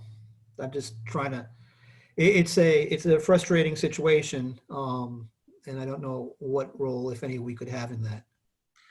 Yeah, and I kind of take Chief Gregory's stance on that. He had a similar question, and his answer was that, he doesn't have an answer, and Okay. yeah, and neither do I with that one. It's a tough situation. We can hear you. So, want to touch on animal control? And this, can you, which is, it's animal control. It's an important issue within a lot of our neighborhoods. I get the sense that there is no change in animal control in this budget, and I'm not sure what the current staffing is. I don't really see animal control officers necessarily lined out in the personnel section. So what is the current staffing? Are they fully staffed, and where are we there? Yeah, fully staffed with animal control, and Is it two off? Three. Three, okay. We have three animal control officers, yes, and they're out and about, yes. Okay. And just one last thing I want to touch on. I know you recently established internally a diversity committee. Can you talk a little bit about that and what they're doing? Yeah, about 2 months ago, it was right at the heels of the George Floyd incident and the civil unrest that we had in our city. I noticed that there was a great deal of stress amongst our sworn and non-sworn officers and non-sworn folks in our department. And I knew that they were getting a lot of pressure from the community to help the community navigate throughout all the issues that we were dealing with during that period of time. But I saw a department that was under that same sort of stress. And I knew that it would be difficult for our people to help our community navigate through those issues if we hadn't dealt with those issues internally ourselves. And so I called a meeting for all sworn and non-sworn people in our department to just talk about those issues, to get it out, to see what the temperature was in our department, to see what they needed in order to help our community during this period of time. And what I found was exactly what I anticipated, is that the same things that the community is dealing with, the police department is dealing with. We have an incredibly diverse department, and we have people from all walks of life who have different experiences, and they were dealing with the civil unrest and the police brutality that we had seen. They were dealing with that just like the community was. And so we had to talk about that and manage that ourselves before we could help our community. And so from that meeting, I learned that, again, that it was an incredibly diverse department, and that we could leverage that diversity in order to make our department even better and help our department serve this community even better. And so I created a diversity, equity, and inclusion committee. And it wasn't just about race. It was diversity along ethnicity and culture, sexual orientation and gender identity, in education, social economic backgrounds, all those different things. I wanted a true diverse group of people from our department to come together on a regular basis to talk about how our department could deal with some of the issues that we're seeing out in the community, and how we can use our diversity to make ourselves better, to create programs, to create opportunities, to really invite people who may have felt marginalized to feel that they're part of this department, so that they can go out and help our community. And so we have this group now, and it's a group of probably 15 or 16 people. They meet on a regular basis. It's Angelica King, our Chief Diversity Officer, facilitates the group, and we've had a couple of meetings so far. And they've got two primary focuses right now, and that is, number one, to create a diversity statement along with a mission statement and value statement, and also to figure out in what form they are going to give me as chief recommendations for helping with the inclusion and equity and diversity within our department. And so again, still in the infancy stages, but I'm very optimistic about the possibilities of this group. Great. Yeah, I just wanted to get a little bit better understanding and how broad the inclusion was to make sure we're talking about also sexual orientation and gender identity, and those communities are a part of that discussion. I appreciate that. And I think that's all I had for now. Thank you. Thank you. Tom? Yeah, hi, Chief. Thank you for coming. I know it's a long night. I just got two fast questions. Well, one's fast. Electric vehicles, as we, the environment, more and more of us are getting concerned about it. Is there, have you guys looked at electric vehicles? Is there police vehicles that can be electrified? Is that something maybe next year or in the future budgets we might be able to look forward to? Absolutely. We've tested and evaluated, and I think we're maybe in the process even right now of having a vehicle that's being tested and evaluated.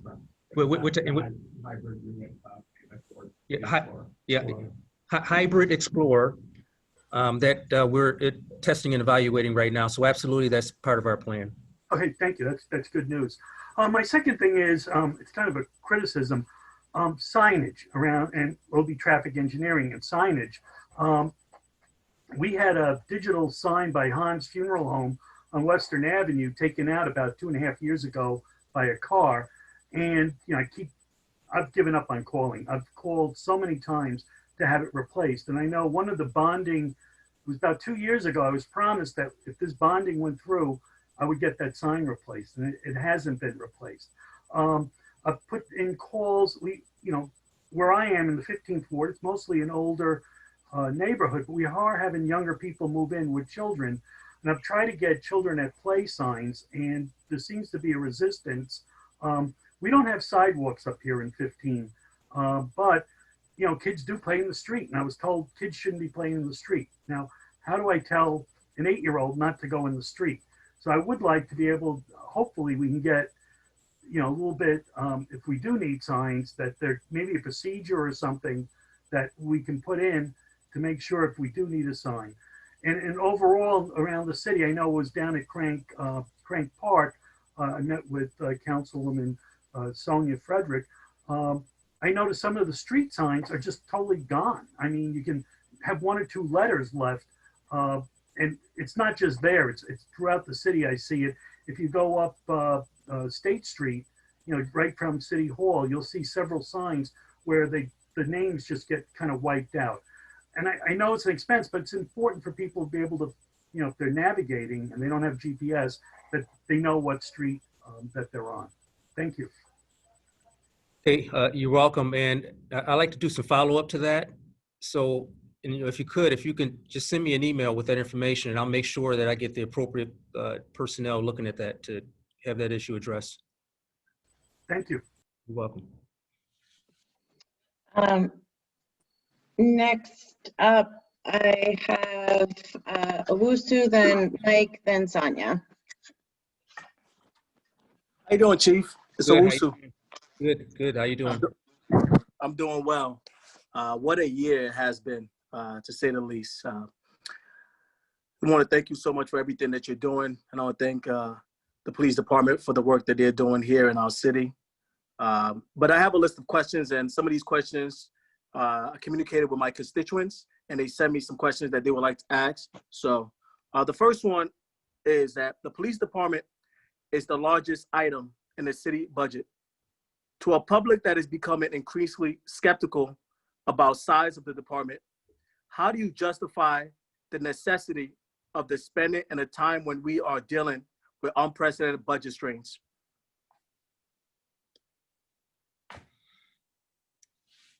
Well, that's obviously a policy question that is it's probably best answered by our elected officials.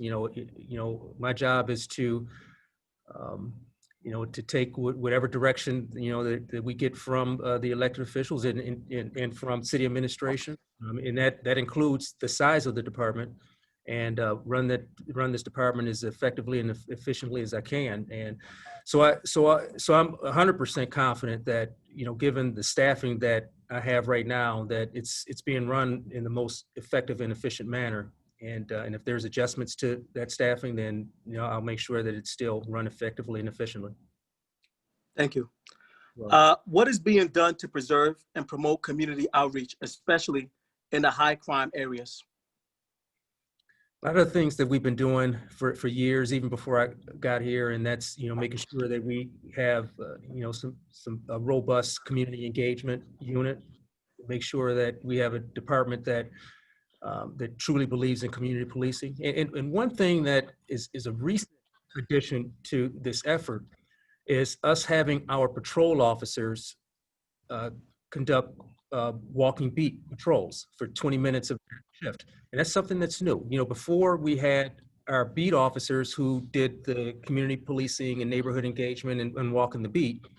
And we had patrol officers who simply responded for calls for service, and they didn't have much time to do much else. And, they were just working extremely hard. And so one of the things that we've done is created some space for our patrol officers now to be able to walk a beat and get out of the car for 20 minutes a shift and engage in community policing and community engagement, so that this whole community policing ethic now can permeate the entire organization and not just part of it. And so that, and again, some of the things we're doing in our schools and programs like youth and adult cadet programs contribute to that as well. Thank you. Is there any room for additional savings from interpersonnel cooperation from neighboring town police departments or the county? I think there's always opportunities. And one of the things that we're doing right now, and especially with some of the partnerships with the county and the state, and even with our partners at the federal level, is exploring opportunities to have some cost savings in certain areas. And so that absolutely, that's a possibility, and we're always exploring those possibilities. Gotcha. And last question, my council colleague, Derek Johnson, just recently passed a resolution calling for the city to do a study as relates to a community center in the South End. Here in the 10th Ward, we have the Pine Hills, the Police Athletic League community center that I think is doing a phenomenal job. And I believe that this could be an opportunity for the police department to work with the council member and the city to come up with a state-of-the-art community center in the South End. Is that something that you could see happening? Sounds like an exciting idea, and we'll be more than happy to participate in that. But yeah, it sounds exciting. All right, thank you. You're welcome. That's it, Jenny. Thank you. Mike? Hi, Chief again. I have a question pretty much along the lines of what Tom Hoey had asked you. Recently, the traffic engineering did a traffic study on Rapp Road, and I know you're familiar with that area because of the adjoining streets. Gets a lot of pedestrian traffic, and it's very dangerous because it doesn't have any sidewalks or even streetlights, as well as some of its connecting streets. That traffic study was undertaken rather suddenly. I had asked Bill Trudeau and the planning department for the parameters of that traffic study, which was started about a month ago, and I never got it. And I know it's finished now because the barrier is down. And I again asked Bill for the results of that traffic study and maybe hopefully some suggestions to increase pedestrian, not just traffic safety, but pedestrian safety, because it's narrow and people do walk it. But unfortunately, I haven't even got an acknowledgement of my request. And the traffic study was commenced about a month ago and must have been completed because the barriers came down at least a week ago. Could I get a copy of that? And hopefully, will it be making any recommendations for traffic safety improvement, particularly pedestrian safety improvement along that area? Yeah, so Mike, let me get back to you on that. And whatever documents that we have, obviously that can be publicly distributed, then I'll make sure you get those. But let me get with some members of the staff. Bill Trudeau is not here with us right now, but I'll get with some other members of our staff to see exactly what that is about and to get you what can be released. So I'll get back to you on that. Thank you. Okay, you're welcome. Sonia? Hi, Chief. How are you tonight? Good. How you doing? Thank you. Good. I first just want to start with echoing sort of what Councilmember Hoey said. I think one of the most drawn out or more frustrating things since I've joined the council is dealing with traffic safety and getting appropriate signs put up. As you're aware, we've talked on a couple occasions about Crank Park and the issue with, vehicles parking on the park while kids are at play and trying to get signs there. I've also had signs for Delaware Ave going into Hoffman Ave, 787, getting the bike path repaved. That's been ongoing for a long time. Then finally, the speeding in Mount Hope, especially with the new development, it just seems like people are whipping up and down that hill, and it's very concerning to the constituents. So I just want to echo that first. And then the next question I have is related to your capital projects. So I noticed you are asking for 564,000, sorry, 564,000 for surveillance technology for Central Avenue and as well as Delaware Avenue. Can you just explain what that is? Yeah, just a second. Let me have somebody jump in here. Who wants to tackle that one? That's the camera project. It's just on the ongoing camera project. This is the third year. Why don't you talk about that, where somebody just kind of give an update on what that project is and why. Hi, so it's Deputy Chief Donahue. That's the ongoing camera project that we have, where we're revamping and expanding upon and improving our camera system. So it's just a continuation of that project that we have going on. Okay. All right. Okay. Thank you. Thank you. Joyce, you had your hand up.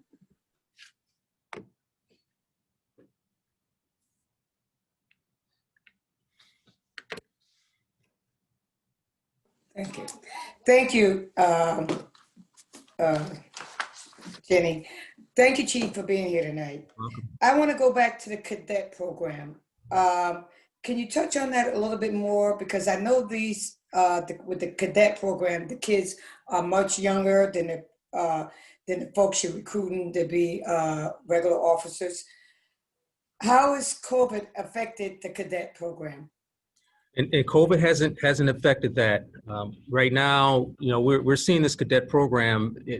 Again, we haven't hired them yet, but we see this as being a very successful program for us.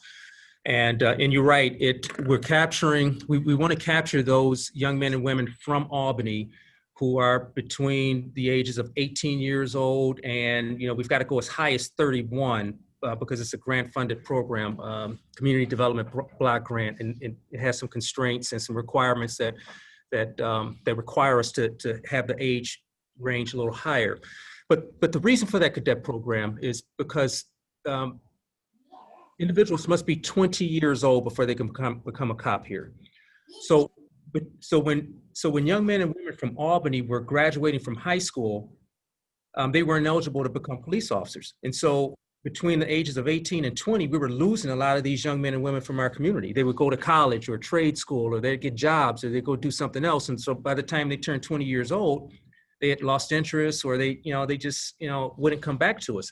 And so we want to capture those young men and women, those who are graduating from high school, who may have some interest in law enforcement, but don't really know. And we want to get them in here, allow them to work. We call it a cadet program, but really what it is an internship program. We want to bring them in here, allow them to pay them a wage, allow them to work with us, on a part-time basis and learn the department, learn the industry, learn the city, and for us to get a chance to see them also and have them work with us for a couple of years. And then once they're old enough to become police officers, then we can send them to the police academy and into police officer positions. And so we see this as a great opportunity to recruit young men and women of color in this community, to give them an opportunity to come in and have skill building with the civil service exam. We lose a lot of kids there. And so one element of this is exactly giving them some skills building for that. A lot of these young men and women, when they come in cold at 21 or 20 years old with no prior experience in law enforcement, they take this exam and they don't do well, or they're just not motivated because they don't really know what the industry is. And so by bringing these young men and women in young, we give them that motivation, that sense of investment in the place, and also some tangible skill building to help them with this, with the civil service exam. And not only would it help with recruiting, but it helps with retention, because young men and women who stay with us for 2 or 3 years and become cops are probably more likely to stay for their entire careers, because now they're invested in the place, they know it. And so we see this as a program that'll help us to recruit and to recruit young men and women of color. And how are you tracking these cadets? I know at one point there was a deadline on the application. And I had a couple of my constituents, the young kids, to sign up, but one couldn't because he didn't have, you have to have a driver's license? Is that part of it? Yes. Yes. Okay. And he was 18 and he didn't get a chance, he had a permit, and the deadline on the application didn't allow him to get his driver's license because it was a deadline.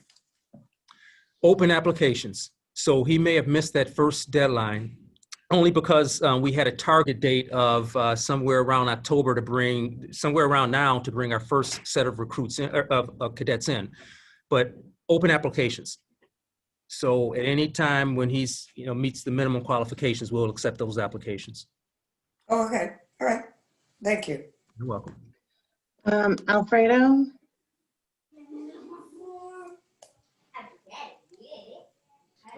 Thank you, Chief. You're welcome. My question has to do with, so we spoke about the reimbursed details. Can we get an idea of how much we've saved on the non-reimbursed details in 2020? And what would be our projected savings of the non-reimbursable details in 2021? Specifically, I'm talking about details that we haven't had to do that would have, we wouldn't have gotten any funding for. I'm thinking about some of our special events, as well as our dismissal details and others. All right, I'm gonna turn it over to Bridget and Nick to answer that question for you.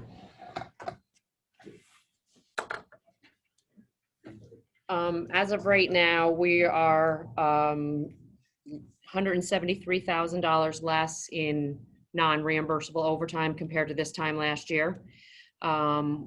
In savings for some of those events, we also did have some extra expenses with the drive-by parades that we had to be in, we were asked to be involved in, as well as the protests and the riots cost us more than we had projected. So we have a savings, but not that large of a savings due to being pulled in different directions. So taking into account the uniqueness of 2020, are you saying we taking all of that into account and looking at all the details, we still have a savings of 173? Well, it's just a difference. It's not a savings. It's just where we were this time last year and where we are today. So a lot of the costs are due to the fact that we have all these open positions. These positions have to be filled, so we have to fill them on overtime. So not only do we have vacancies as well as long-term disabilities, we have people that are out on military. There are a variety, so it is larger number than 43 openings at this point. So our largest line of overtime is backfilling the positions that are open. And how many officers do we have that are currently not on the streets because of other commitments, either military or health issues or family leave? I just did a rough number, and I think about 75. So that's 75 on top of the 40? No, 75 including so 43, plus we have military, plus we have long-term sick. So that number's around 75. So you're saying roughly about 32? Correct.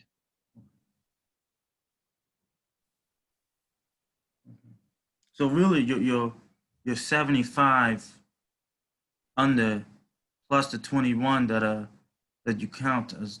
So really, we're like 90 off. So I apologize. I did. Okay. I Yeah, did have because 21. I have, I wrote it down and then I should just read from there.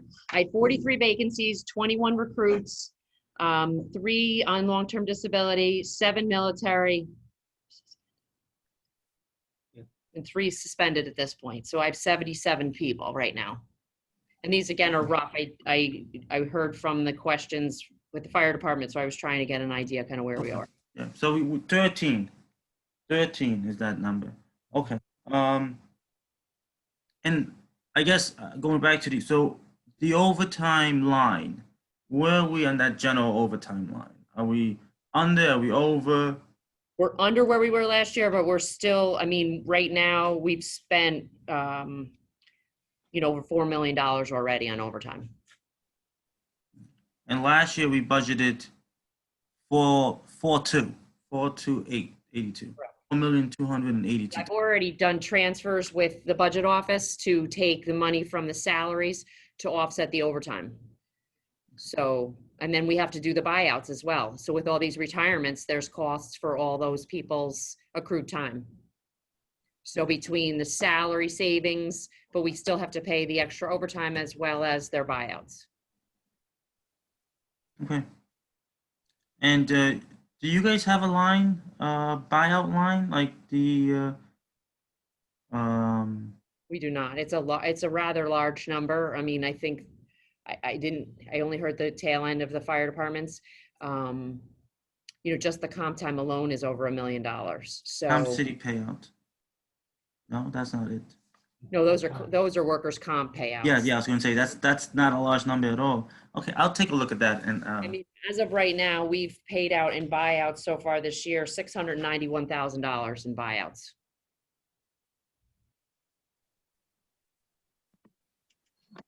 Okay.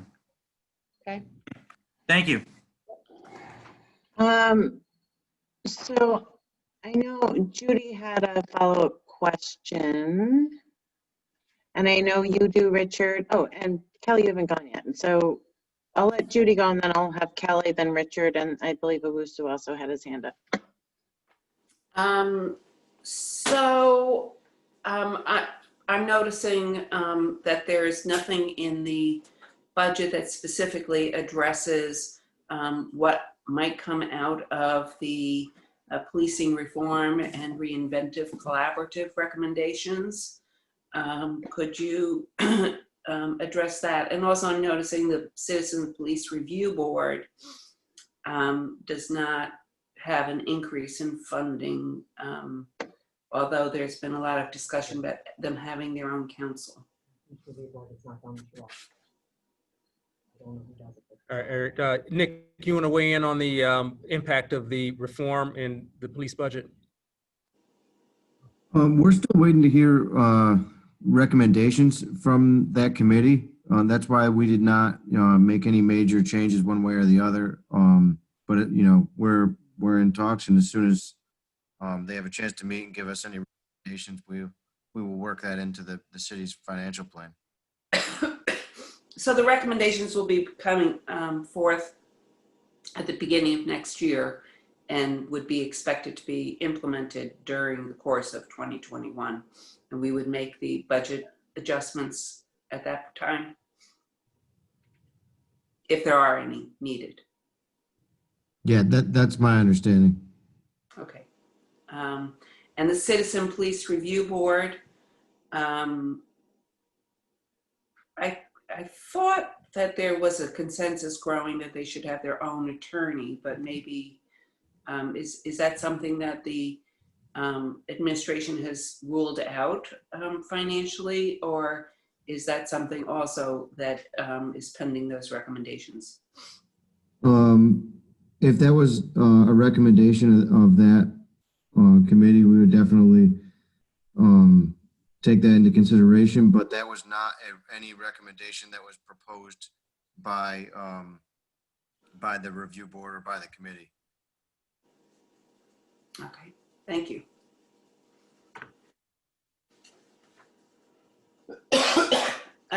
Ginny, Well, I will note, I do have some questions about the status of some of the prior bonding. But again, I assume you would like to deal with operational budget questions first.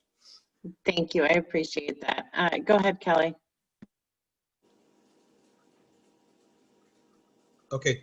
Yeah, just real quick to what Judy and Nick were just talking about, that the attorney issue, that's more than likely will come out of our adjustments to the CPRB legislation.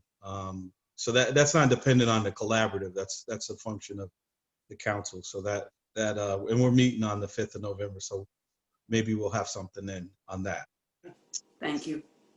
And then also for the my question was for the chief, how is Mike Wheeler gave us a presentation the other day, and it removed, I think, around $700,000 from the budget for police court, and I was just assuming that it was for OCA taking over the court and putting our officers, back, on the streets or whatever. How's that going to impact the budget, the manpower moving forward? So we'll absorb those positions back into police operations. And it gives us some flexibility. We can, right now, as you know, we're extremely stressed on the road.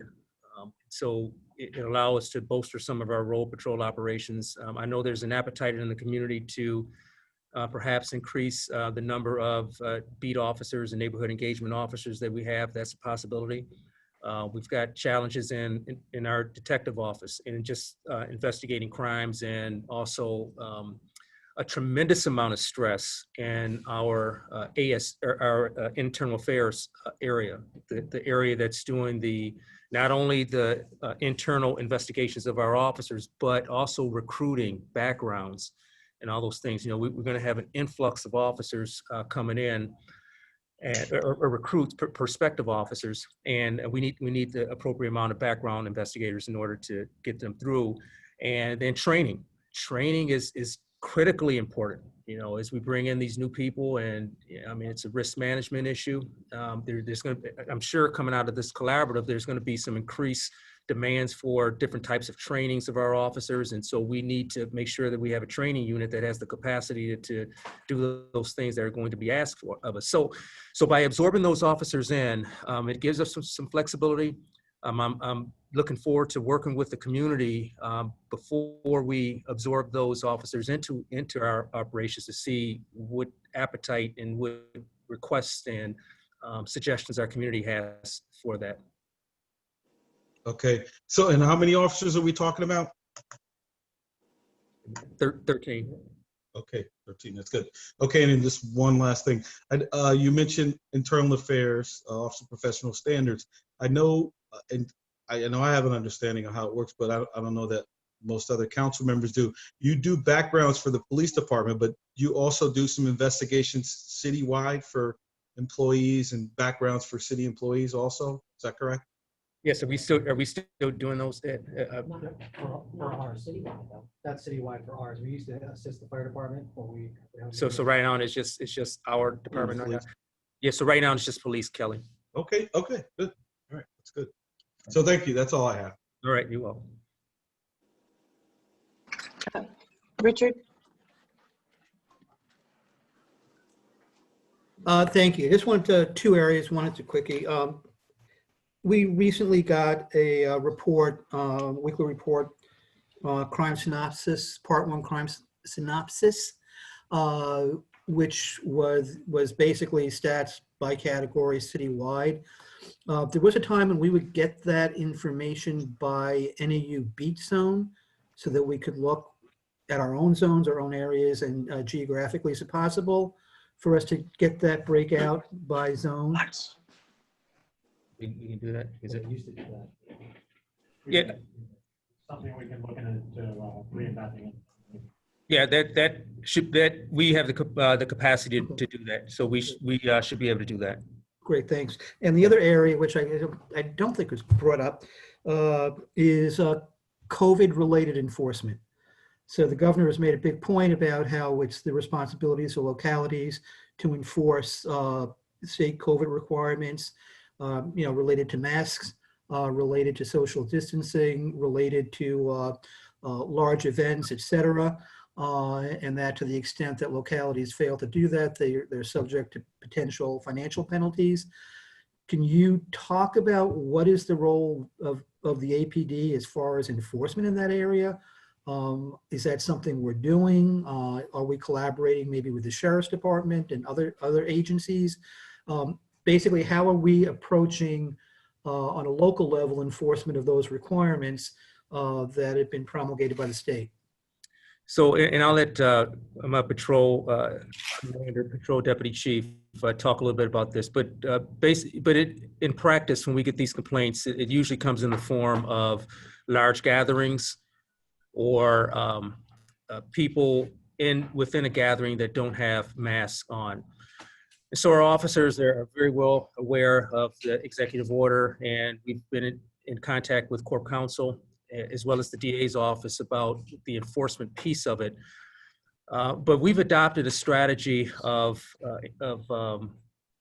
education and awareness so that we can have a more productive way of addressing this without creating some of the attention or contributing to some of the tension that we've already seen in our communities so far. So what we've seen so far is that we get compliance. I don't know if there's been a case where we've gotten a complaint about a large gathering in violation of the executive order, or someone who didn't have a mask in violation.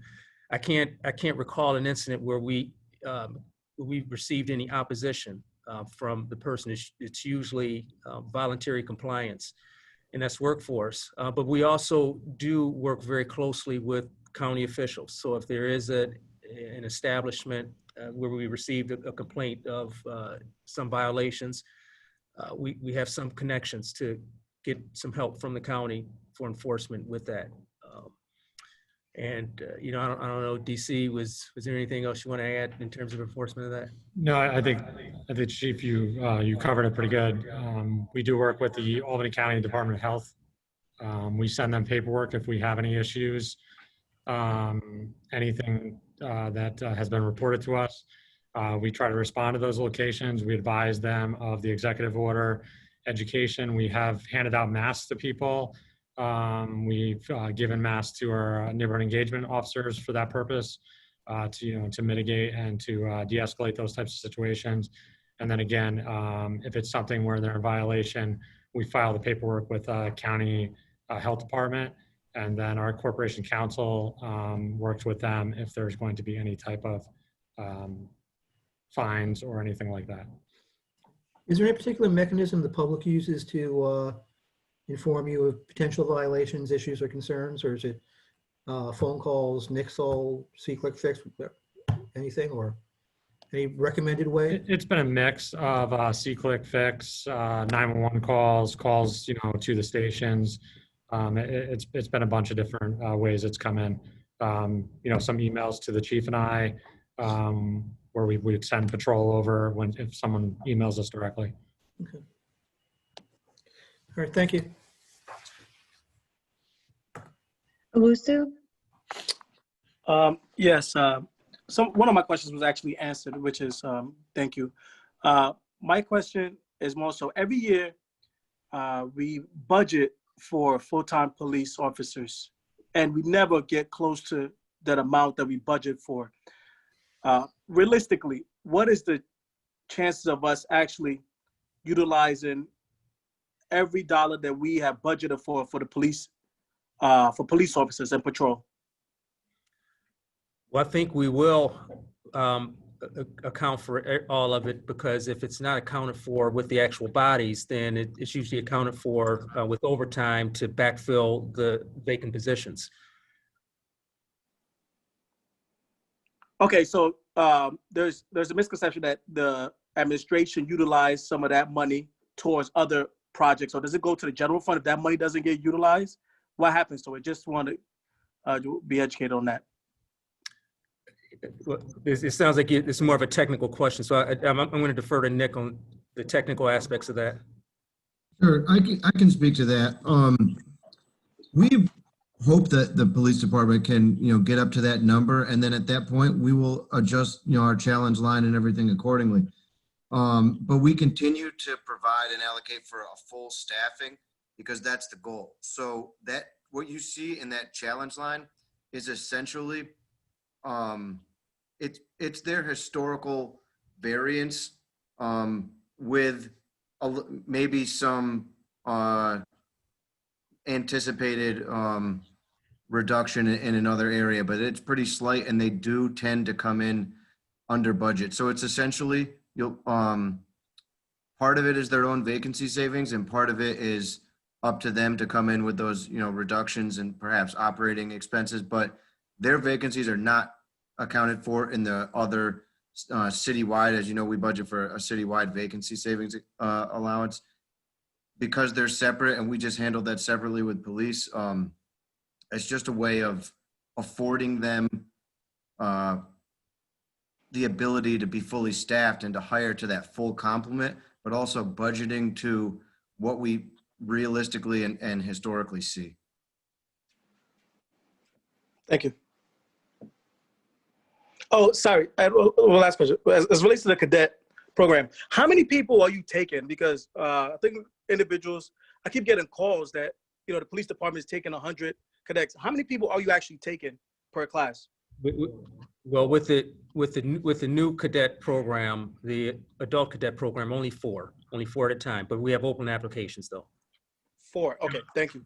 Okay, you're welcome. Are there any other questions before we move on to the bonding piece with Judy? Okay, go ahead, Judy. Thank you. I want to start with the outstanding bonds. I note that the police department does not have a lot, the basic police department does not have a lot of older bonds, but there is almost $100,000 for software replacement and IT infrastructure that's from 2016 and 2017. And at the same time, our IT department is now looking to for a capital investment of $168,000. And I'm wondering if any of the funds in those accounts could be appropriately used for that purpose, or be used for the surveillance to offset the surveillance purchases, because my understanding is that also involves a lot of technology equipment, and that's one of the reasons why there's a significant cost associated with that. Okay, I'll defer to Nick and Bridget on that question.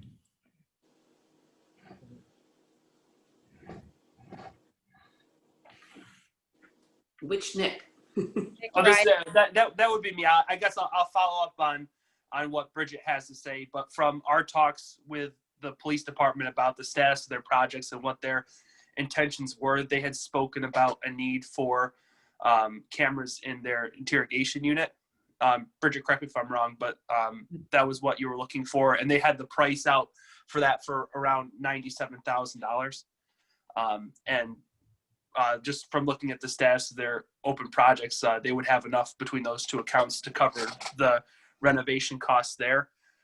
The IT projects that Mark was talking about don't take into account APD's software and hardware. That's more citywide. So Bridget, if you have anything to add.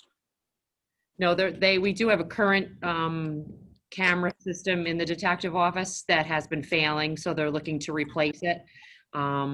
So that those two projects together would cover that expense, and we're looking to do that rather soon. Great. I like to see our money being put to good use rather than sitting in accounts. With regard to traffic engineering, I note that there's almost $1 million in accounts, current funds available for about 10 different projects. And that is, I believe, a significant reduction from 2 years ago in terms of the amount of outstanding funding available. What is happening with regard to evaluating that funding and also putting it to good use? That's almost over $1 million. Plus, we have traffic engineering has $1.28 million in outstanding authorizations that have not been borrowed. So we're not dealing with those, but I am also curious about whether we're missing opportunities for, because some of that was for reimbursable projects. Correct. So one thing that we had done, we were talking to Bill about his capital projects this year, was looking at the feasibility of him taking on more projects. And that was where in the early stages of developing the capital budget, we said that for the next 2 years, we really want traffic to focus on closing out these accounts and finishing up on these projects. And there was a project that was added. It was part of the Lincoln Park Master Plan. I believe it was Section J, about several intersections around Lincoln Park that we felt needed to be included because of, as we are starting to make renovations to the park, we also want to focus on the safety of those intersections and those walkways. So that is one project that we do want to have put on traffic. But for the most part, we talked to Bill. Bill was on board with it of how he was going to start using some of these old accounts. He does have a good plan in place. I know he's not here right now, but he should be able to speak to that a lot more. And that's something that Bill and I can follow up an email to you on with more of his specifics. But I know from budget standpoint, we aren't looking at taking on more traffic projects, at least until 2023. And that is subject to change based on what his plans are and what his speed is at addressing some of these old accounts. But they will definitely be put to good use. And if they aren't, then we're actively closing down accounts with Treasury right now. That was something I'd also maybe a little bit off topic, but I had received the email from Michelle saying that you wanted to know what projects were closed out each year. I can try and get that for you. We don't really keep record of what we closed down when, but I can go back and see the projects that we've closed out this year, because there has been a lot, and I can try to go back and send those to you. Yeah, I think that in a given year when something is closed out, if that's the year that it's been closed out, to have us get that kind of status report. I really do encourage the administration also to insist on quarterly updates in terms of the status of projects, so that we can keep things moving, and if they're not moving, that people understand why that is happening. With regard to some of the funding in these accounts, is there any potential for using some of that funding for the Lincoln Park striping intersection instead of borrowing new for that? And I don't know if it's new or if it's to be honest, Judy, I would love to see that happen, and I would love to see maybe if that helps catch them up in 2022 or 2023's budget, be able to take on additional projects for traffic. But last year we had tried doing that with a DGS project, and that didn't go through with the council. It was something that we had tried to do with a previous existing fund for DGS equipment that we now have to reissue. So I mean, it's something where if you're fine with it, and I mean, we can lay out for you the plan. I would have no problem with talking to Bill and trying to find a plan to do that, because I would love to see us borrow less this year. So yeah, so I would love for you to work with Bill to provide us that kind of update and address the potential for transferring that My objection was the funding that we previously had authorized for other things was then being used for equipment without the council, with the council kind of finding out about that on our own, as opposed to being that being shared and there being an open discussion about that. And you know, and in general, you know, this is all about I want to say accountability and making sure that we're doing with the money what we agreed to have be done with the money. And if that's not happening, then when you switch it, especially substantial sums of it, to another purpose, that the council is engaged on those kinds of issues. I know Bill has no intentions of being here tonight, so, you know, we'll have to just, it will take us a few weeks to hash all of this out with him, but we will definitely make sure that we have something lined out for you. Please keep in mind that we start looking at finalizing recommendations at the end of October. That's generally our schedule, so that we can figure out any adjustments that should be being made. Yeah, just something. I have a question for Judy or Nick. Can you tell me if the money has been appropriated for the New Scotland Avenue traffic calming? I know they're talking about trying to get it going, but has the money been appropriated last year? I don't see anything. The interesting thing is one of these projects from 2010 is New Scotland Signal Project, and I do wonder if any of that funding, if any of what is planned for that project might utilize some of the funding out of that 2010 account. And I'm not aware, Joe, of the specific allocation. Maybe somebody, you know, in APD or in Nick Riley can address that. That's why I was asking both, why Nick was on talking to you, but we'll see what happens. It's been a couple of years now. Yeah, I've gotten inquiries about that as well. So I think that we should get answers on that if we can about. Well, I'm waiting for Bill to come back for one person, so thank you. All right. All right, everybody.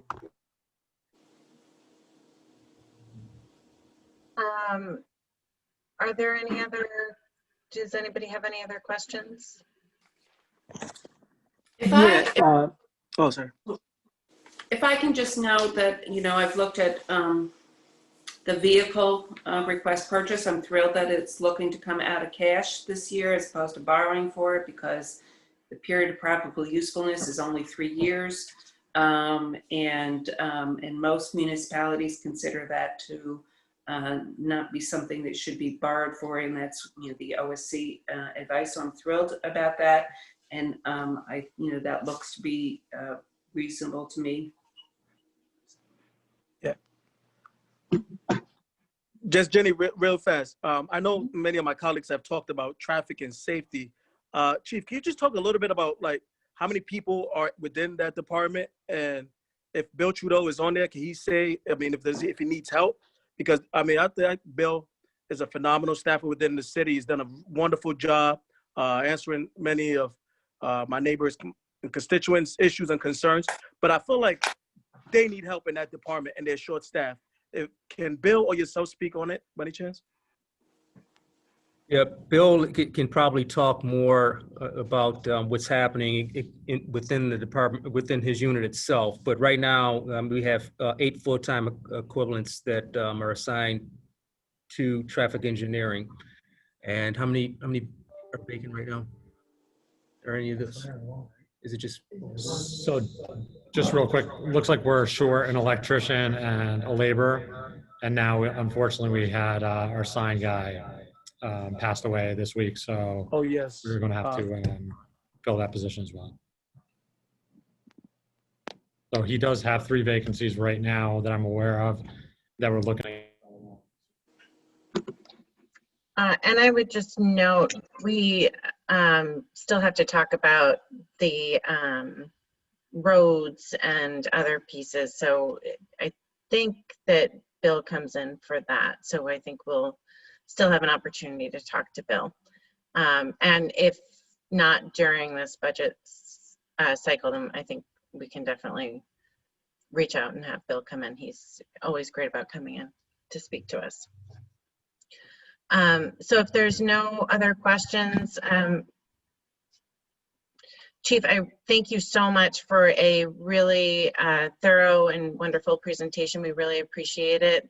And we appreciate everything that you do for the city and everything that our police officers and our staff and your staff do for the city as well. So thank you so much for your hard work and your, especially during the time of pandemic, we appreciate it always, but it's right now we appreciate it so much. And I take Chief Gregory's comments that he made at the end of his presentation and just replace it with police stuff in there. I mean, incredibly great job that our people have been doing. I really appreciate what they've been doing. And I appreciate the partnership and the support that we get from council as well. So thank you. And I wanted to quickly note to council colleagues, I did check in with Mike Wheeler today about the issue of the Capital Reserve Fund.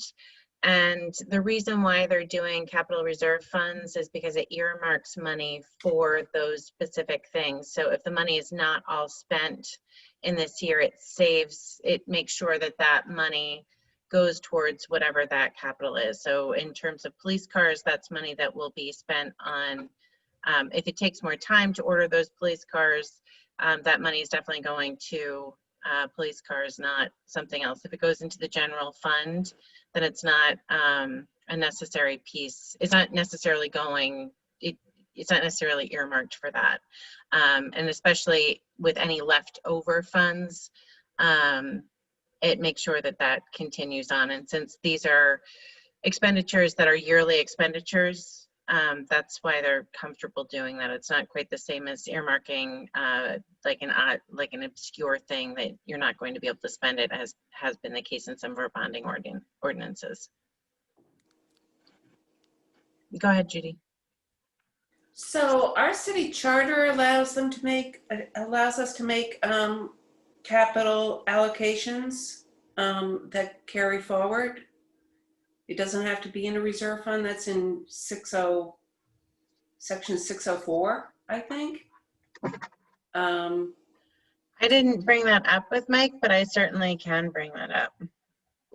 Yeah, I mean, it just might be that they're not aware of the fact that the allocations do not lapse specifically by virtue of our city charter when it's a capital project. Mm-hmm. And they last for 5 years. It's only presumed to lapse if the money is not used within 5 years, which is ample, really, for these purposes. Right.